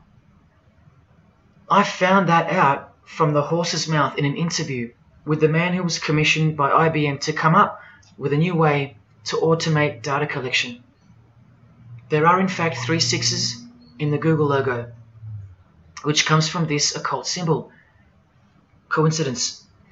And he found in a Masonic lodge the square and compass symbol appears in the middle of a hexagram, which is a symbol used in the royal art of Freemasonry, witchcraft, as shown in this book. Well, among other things, the hexagram itself can be broken down to quite clearly represent 666. This is a Masonic square and compass designed by the Manal Masonic Lodge, symbolizing world unity. Up the top you find the logo of the United Nations. Well, there are 33 segments in the UN logo, symbolizing the 33 degrees of Freemasonry. See this crop circle here with the Masonic eye on top of the pyramid? I know nothing about crop circles and the phenomenon of them, but I know how many rays are coming off the eye. 33. 33 degrees of Freemasonry. Don't forget that the highest authority of Freemasonry already admitted to be the designers of the pyramidal seal in a 1962 edition of their magazine, The New Age. I've shown you how the inverted pentagram makes for the spelling of the word Mason in the same seal. Well, that same pentagram with the elongated top horns appears here in a European Union logo. An inverted satanic pentagram right in front of our eyes. Here's the European Union building architecturally mimicking the Tower of Babel. That was the very same tower that the God of the Bible destroyed thousands of years ago, according to the Bible, when Nimrod, one of the admitted founders of the original craft of Freemasonry, tried to unite the world under one world government. So this logo and this building design is a clear statement to the God who intervened the first attempt at a world government. This is England's Secret Service logo for MI5 with the word intelligence being symbolized by the eye of Lucifer, who was viewed as the most intelligent entity in existence by the secret societies. And this is the symbol for the Information Awareness Office. You know exactly who's in control, and now you know exactly what they want, and they will get it. In a 1962 article written by former US President and Freemason's wife, Edith Roosevelt, in the New Hampshire News, and speaking of the spiritual counterpart building for the United Nations, called the Temple of Understanding, she writes that the symbolism planned for the building dates back to the black magic practiced by the high priests of ancient Egypt, and that the building will contain a giant eye. You don't have to wonder why now, because you know why. This clothing designer is fully aware that the one-eye symbol is synonymous with Satan and hatred of Jesus. Does this movie poster make any more sense to you now? Well, are you ready for the second biggest shock of all? Whatever you think of what you're about to see, please come see me on the other side of this so I can show you something. This clip only goes for a few minutes. And keep in mind, the only reason I'm showing you this to you is because the writer and director of the preview of this movie-style documentary was murdered, along with his wife and his little daughter and his dog, all before the production could begin. The murder was made to look like a murder-suicide, the news of which never made national broadcasts, just the local news. Case closed, nothing to see here. You have to ask yourself why, after so many movies with a dystopian, World War, totalitarian type theme, why was this movie so dangerous and strictly unacceptable for public viewing, that a whole family would be murdered? Well, this movie was going to tell us about America's secret destiny. And one other thing which you'll see on the other side of this clip, an amazing thing. As titled by Manly P. Hall over 100 years ago, what's the secret destiny of America? Well, it's this.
What was David's hidden message inside the Grey State?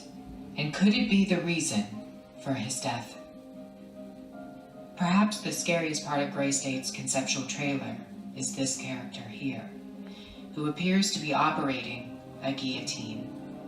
David Crowley was very intentional in this frame of the movie. He added something that I believe he wanted the people to know about. Who is the identity of this executioner?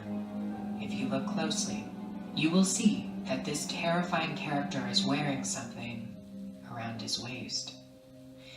It appears to look like an apron. The executioner wears a Freemason apron, complete with the all-seeing eye, the compass, and the two pillars. I do believe David Crowley is trying to tell us something. He is telling us that the organization behind the French and American revolutions, the organization behind the Italian Revolution of 1830, the organization that outlined a plan to overtake the Vatican in a document called the Alta Vendita, the organization behind the Trail of Tears and the deaths of thousands of Native Americans under Freemason Grandmaster Andrew Jackson, the organization behind the Ku Klux Klan in the United States post-Civil War and its rebirth in 1915, the organization behind Hiroshima and Nagasaki during 33rd degree Freemason Harry Truman's presidency. These are men with a radical revolutionary agenda throughout the entire world because they worship and follow a radical revolutionary deity, the first to have led a revolt against the Most High Lord.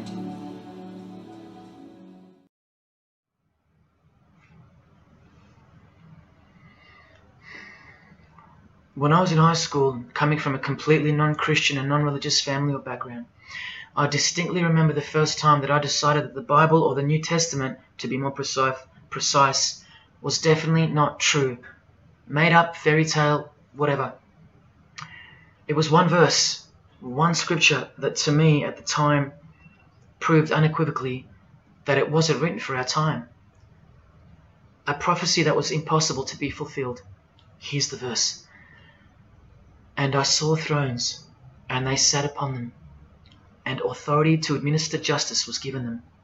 And I saw the souls of those who had been beheaded, because of the testimony they bore of Jesus, and because of the word of God. No way could guillotines be introduced as a form of execution in the 21st century, right? No way. Proof that the Bible was a prehistoric book written for prehistoric people. And this is long before he woke me up on a midnight highway to spare my life from a high-speed collision into a concrete wall. Ladies and gentlemen, in 2021, like the smartphone or the smartwatch, this is called the smart guillotine. Built by Chanel. You know, the perfume and clothing and accessories brand for the rich. What on earth does a perfume company have to do with chopping people's heads off? Well, I thought I told you that all of this is just the tip of the iceberg. I wonder who really owns Chanel. Well, here's their logo, and there is an eye in the design. And have you seen their drip design? How odd.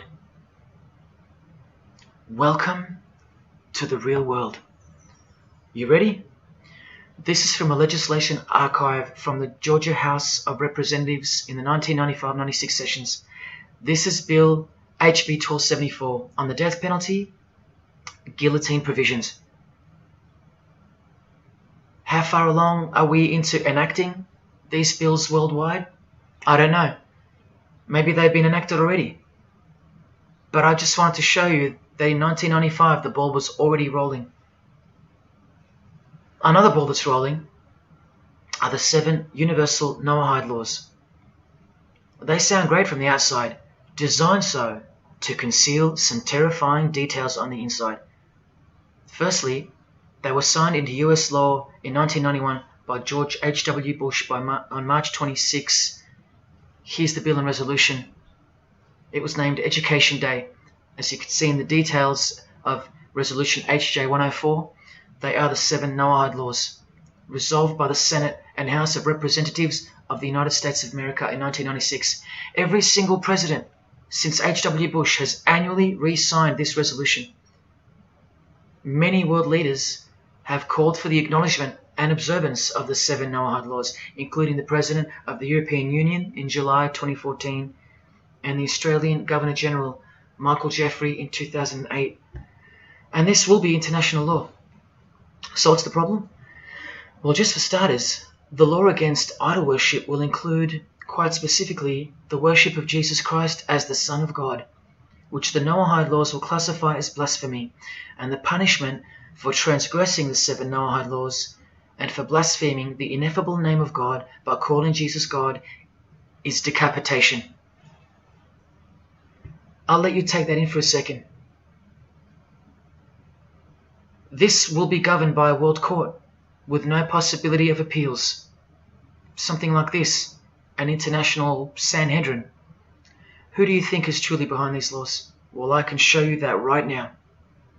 Here is the bill being signed into law by H.W. Bush, and here is their signature hidden in plain sight, the hidden hand of Freemasonry, displayed by this sinister and gloating-looking individual. And you know what Freemasonry is a cover for now. Who do you think designed the guillotine in the first place? This guy, Joseph Guillotine, a Freemason. Still don't believe in the prophecies of Jesus Christ? You're still in denial?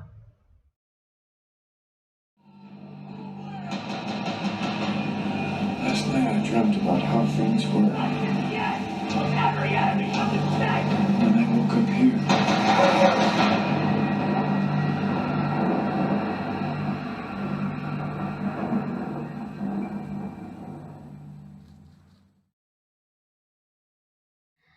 Well, that's why the director was murdered.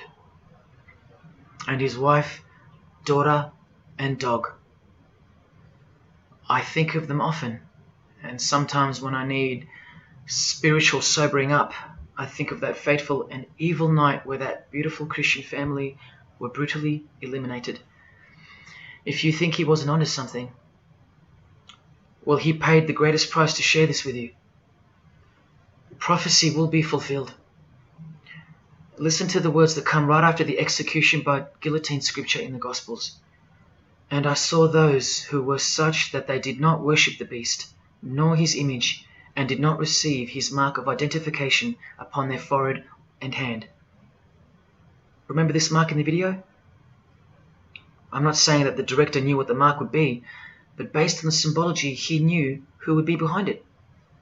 Look at the triangular symbol of the Freemasons. The Masonic triangle around the eye, and the Brotherhood of Saturn. Now look at the front cover of the book written by New Age author Maurice Nicoll. The mark. Same symbol.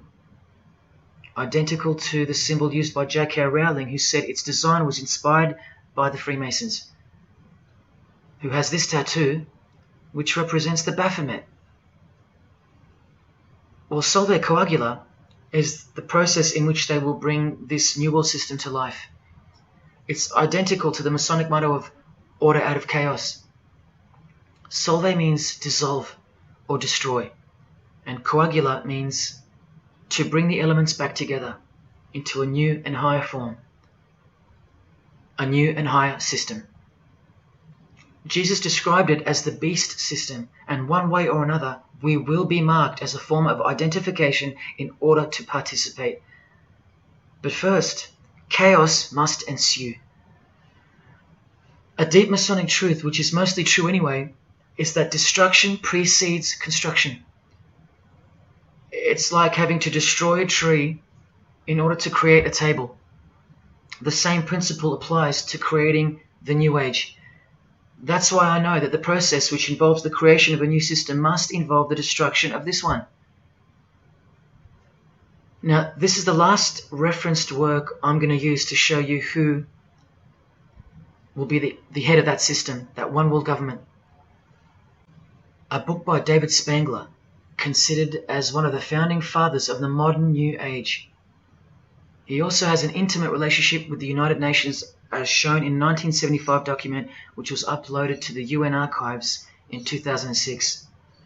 Please pause to confirm that, where you can find his name listed under the Board of Directors for the Planetary Citizens Group. In his book, Reflections on the Christ, David Spangler, remember, one of the founding fathers of the New Age and a member of the Board of Directors in a United Nations sanctioned program, repeatedly upholds and honors the entity known as Lucifer. He tells us all about what is required to step into the New Age. Well, mainly, what's required is a new understanding of the angel Lucifer. He writes that when this great project of evolution began, man went forth as consciousness to learn his divinity, and Lucifer went with him. It is important to see that Lucifer, described as an angel, a being, a great and mighty planetary consciousness. He says that, just like in Halloween and trick or treat, if the person offers a treat to Lucifer who knocks on his door, And the person says to Lucifer, come in, and I will give to you the treat of my love and understanding, and I will uplift you in the light and presence of the Christ. Christ meaning my outflow. Then Lucifer becomes that being who carries the ultimate treat, the light of wisdom. Lucifer represents experience. Lucifer is literally the angel of experience. The Luciferic element becomes the true revealer of light, the angel of light. The light that reveals to us the path to the Christ comes from Lucifer. The Christ that he refers to obviously is the Antichrist spirit, who will eventually manifest on earth as one man. But for some odd reason on page 60 he feels compelled to clarify that he was only joking once when he said maybe to enter the New Age we all need to take a Luciferic initiation. Well, that's definitely no joke. That's right, Lucifer is the savior of the secret societies. The solar system was the manifestation of the consciousness of a very great being known as the Solar Logos. And if we go back to the secret society of the Brotherhood of Saturn, we read that mankind will be able to take a measure of egocentric power from the Solar Logos. In this way, Lucifer is the savior of humankind.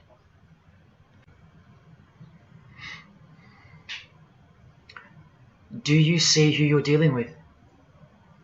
These are the people above you, the rich, powerful, influential, overflowing in all areas of those who are steering society, and they're about to reach their destination. Who showed you? Who told you? Who warned you? Jesus Christ did. Oh, those pesky Christians. In the animation flushed away, the villain Toad conspires to genocide all the rats in the sewer world and replace them with a superior species, a new species. No one is aware except for this one rat who's briefly seen in the beginning.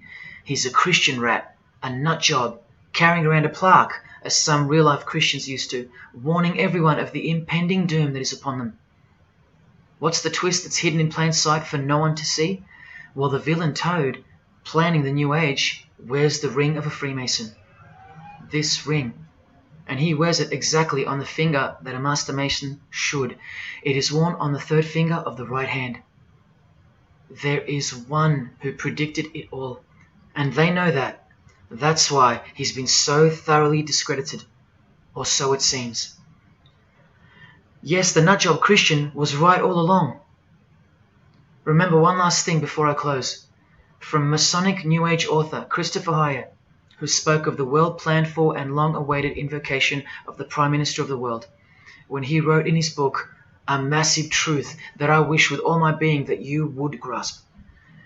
Both satanic cults and Christian fundamentalists are closer to seeing the truth than most normal people. The world has always been at war, a spiritual war from the beginning. And if you don't know it, then you're losing the battle. The Gospel tells us so accurately that the enemy we wrestle against is not made of flesh and blood, but it is made of spiritual forces of evil in heavenly realms. That's where the real war is being waged, in the spirit. And now that we know what secret societies are and what they've tapped into, we can rest assured that that statement from the Gospels is true. That's why the common denominator between all of the secret societies is the anti-Christian sentiment. You need to ask yourself why. Why the negative obsession with Christianity? It's not as if Christians run the game. Freemasons have banned Bibles from schools. They teach evolution as a fact. Pornography is thriving. There are no Christian protesters left. Homosexuality is rampant and protected, and Christianity is buckled. Which church preaches against Freemasonry? Which church is telling you about Satan and his hidden church, which has permeated every vein of society? So why do they hate Jesus if they're at the top of their game? Because Jesus Christ is real, that's why. And he left us prophecy that they can't escape. See, the more they win, the more they fall into the hands of the prophecies of Jesus and his Gospels. What a blessing for you, those who would grasp this as truth. What good news for you, and what a terrifying conundrum for them. If you've come this far and you still don't care or still unwilling to trust, then you deserve what's coming as a law of nature. because you've been warned of all of it. The one world government clearly on its way. Cashless society, inevitable. The mark that each person will receive, without which you won't be able to buy or sell or participate in this world. And the manifestation of the name, the number of the name of the one who will implement this system. 666. All of it is coming to pass. Inescapable we are from him. Everything and everyone will fall back into his hands, where he will finally separate the goats from the sheep.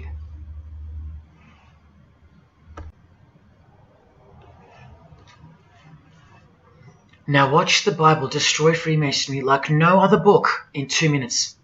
Regarding their lodges and obelisks, their heart is faithless. Now they must bear their guilt. The Lord will break down their altars and destroy their sacred obelisks. And speaking of the bloodline that gave birth to Jesus, God says, "You shall not set up for yourselves a sacred pillar, which the Lord God hates." See what you're up against, Freemasonry? While Freemasonry meets and speaks in darkness and secret, Jesus said, "I have spoken openly for all the world to hear, and in secret I've said nothing."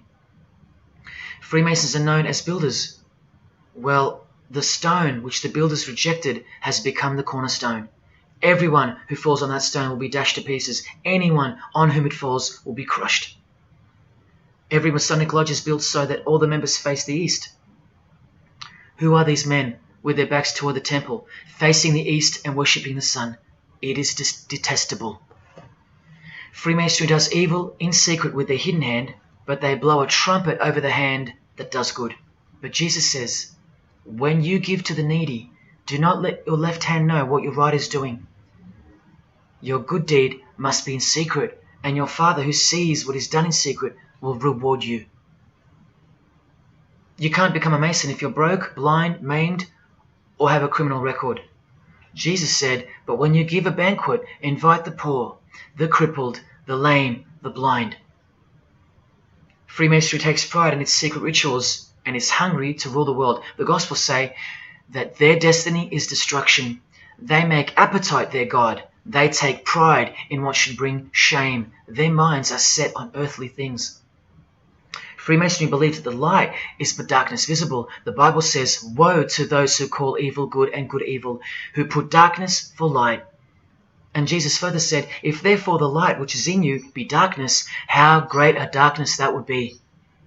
Freemasons spend their whole lives taking gruesome oaths of secrecy. Jesus said, but above all things, my brethren, stop the practice of putting yourselves under oath. Freemasonry is built upon a hierarchical system, a pyramidal system. Jesus said, for everyone who exalts themselves will be humbled, and whoever humbles themselves will be exalted.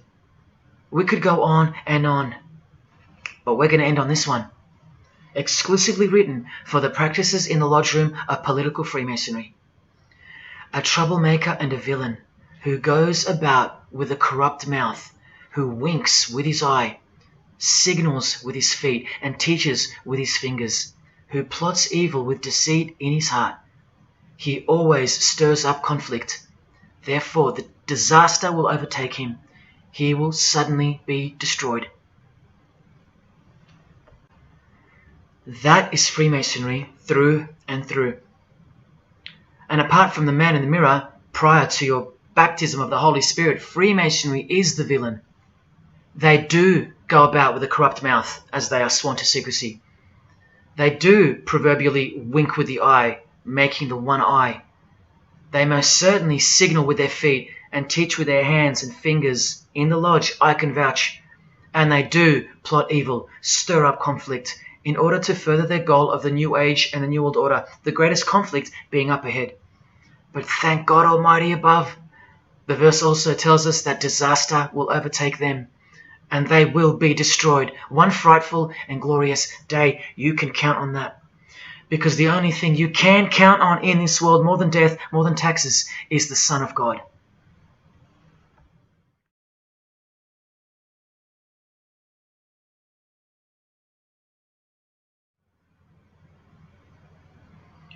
This is it. This is the last shock, and by far the biggest. If you ever needed intellectual proof that Jesus Christ is real and living right now, this is it. If Jesus and the Gospels weren't true, then Luciferians wouldn't be running the world. Atheists would, or some other version of modern man. Anyone, but not Satanists, not the passionate enemies of Jesus. If Jesus wasn't real, then so-called Satanists would be scattered here and there over the world in little local covens by silly teenagers rebelling against society and living in their own la-la land with their own little make-believe devils, being make-believe rebels. But no, people who believe that Lucifer is God run the world from top to bottom. They are dedicated to the core. They're highly sophisticated. They make the movies, they star in the movies.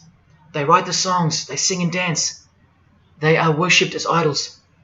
They set trends, they live large, and they practice witchcraft, complete with sex magic and blood sacrifices. Why? Why do they do that? Why would they bother? Because witchcraft is real and has been since before civilization began, hidden from the vile multitude who have been stupefied by propaganda to the point that they don't believe in anything anymore. And who waged a war on witchcraft on your behalf? God did, the God of the Bible. If Jesus wasn't real, Luciferians wouldn't be building their paradise on earth. Atheists would. If Jesus wasn't real, Luciferians wouldn't be passionately hating him to the point of keeping their existence hidden under penalties of torture and death. Lo and behold, in the 21st century, yes, if Jesus was a myth, Luciferians wouldn't be working overtime to inadvertently fulfill every prophecy that Jesus gave us. Can anybody read me? What part of Jesus foretold a worldwide cashless system, a worldwide government, and a worldwide religion do you not get? If Jesus wasn't real, why do former Satanists freely admit that only the true Christians are immune to witchcraft? They have no power over the disciples of Jesus. How is that possible? And what about this one that's been going around? If the Gospels were written by the Catholic Church in order to control people, then why didn't they include a pope in the scriptures? There's no pope here. Why didn't they include instructions to obey the priests? There's no priests in the New Testament, except for God himself and all his disciples. We're all priests. If the Gospels were an invention of the Catholic Church, why does Jesus say to call no man Father except your Father in heaven? Yet every priest holds the title of Father. If the Gospels were an invention of the Catholic Church to control people, why were only priests allowed to own a Bible and not the common people? Why did they burn William Tyndale at the stake, a Christian scholar who translated the Bible into English? Are you with me? Please help me understand how you don't believe in Jesus when even your enemies, the high-ranking Freemasons, think that you're stupid for not believing in Satan. There was the first shock, which was the fact that an international secret society exists at all, and that all people in power, prominence, celebrities, they're members of it. That was the first shock. The second shock was the oaths they take and the rituals they perform. Decapitated heads, brains exposed to the sun, drinking wine from human beings' skulls, all done by the people you respect the most. Pretty shocking if you have any brains left in your skull and heart left in your ribcage. The third shock was the reason they took the oaths and performed the rituals. And that reason is that the secret society they all belong to is in fact Satanism. The fourth shock was the details of witchcraft and the details of the new satanic age, the Saturnian kingdom, where billions are planned for death to pave the way for a spiritual and technological utopia. But do you know what the biggest shock of all is? The shock that surpasses all of them combined. It's Jesus. Jesus is the shock. He's the shockwave, the reality and truth of him. Because that changes everything. He changes everything. The greatest news you could never think up, that God left his abode to come here, a form of hell, manifest on earth, to be ridiculed and executed to save our sorry asses by taking a bullet for us. Don't worry, his second coming won't be so sacrificial. Better start fearing like you fear a cop and like you fear a judge. Oh, I know you tremble in front of them. But you don't fear God? Oh, how we love the darkness and sin. Possibly you, loved gossip. You loved sex and porn. You loved sodomy. You couldn't stop lying. You couldn't stop cussing. You loved your idols, singers, actors, sports people, sports teams, putting people who fart, smell, and eventually die on a pedestal. You just couldn't cut yourself off from the ways of the world. Purity? Who wants to be pure? I have to be pure? I have to live holy? Stop sinning? That's so boring. What kind of God is this? To hell with that God. Well, do you like filth in your home? Do you? Do you like filth on your carpet, on your clothes, on your face? Do you invite filthy guests over and give them a share in all your belongings and all your power? Do you give them the keys to your house and car? No, you don't. But the Creator, who has the greatest house of all, he should. We can barely earn $1,000 a week, and we don't give that away to anyone. But now God should share his wealth with you, the unclean, the unrepentant. Is it too much to ask your filthy guests to clean up before they enter? To watch their mouths, to control their willy? Is that too much to ask? Oh, but if God was real, what about all the children that die? What about them? What are you doing about them? Are you still stuck on which phone you're going to upgrade to or what's for dinner? Why don't you leave your abode, your luxuries and your loved ones and risk it all to go save some children yourself? Oh, but what about all those who've never heard of Jesus? Let me ask you, what's your excuse? I know they have one, but what's yours? You've heard of him.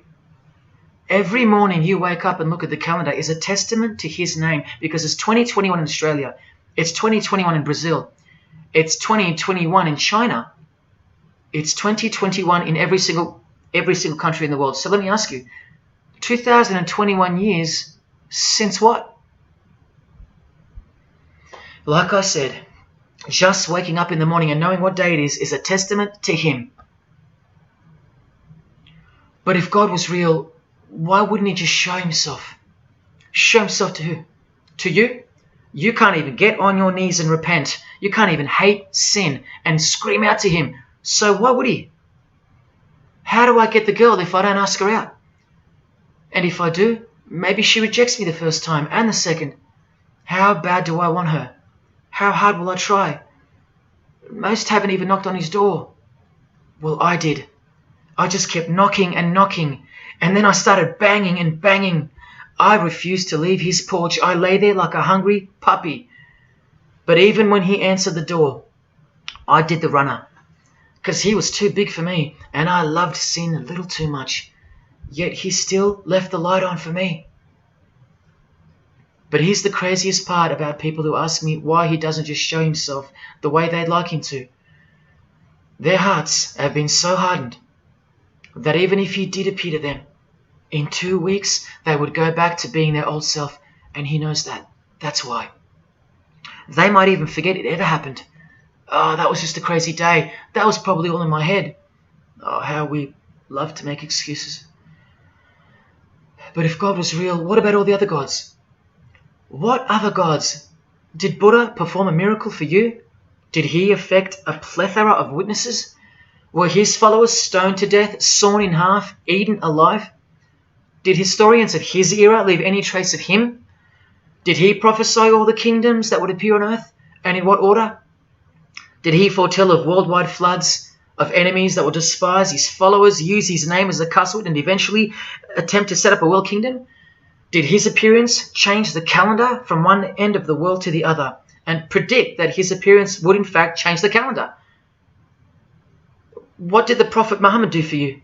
Apart from stealing Jesus from billions of people and corrupting the Gospels, did he dedicate his entire life to sinlessness? Did he remain celibate so that his blood could make a difference in the hidden realm? By the science of sacrifice, which is practiced in secret every day, in order to shield your very soul? No, he didn't. Instead, he had 11 wives. One of them was 9 years old, and he lived like a king, while the real king lived like a slave, and died like one too, and washed the feet of his disciples, while demons trembled at his name and presence, and still do.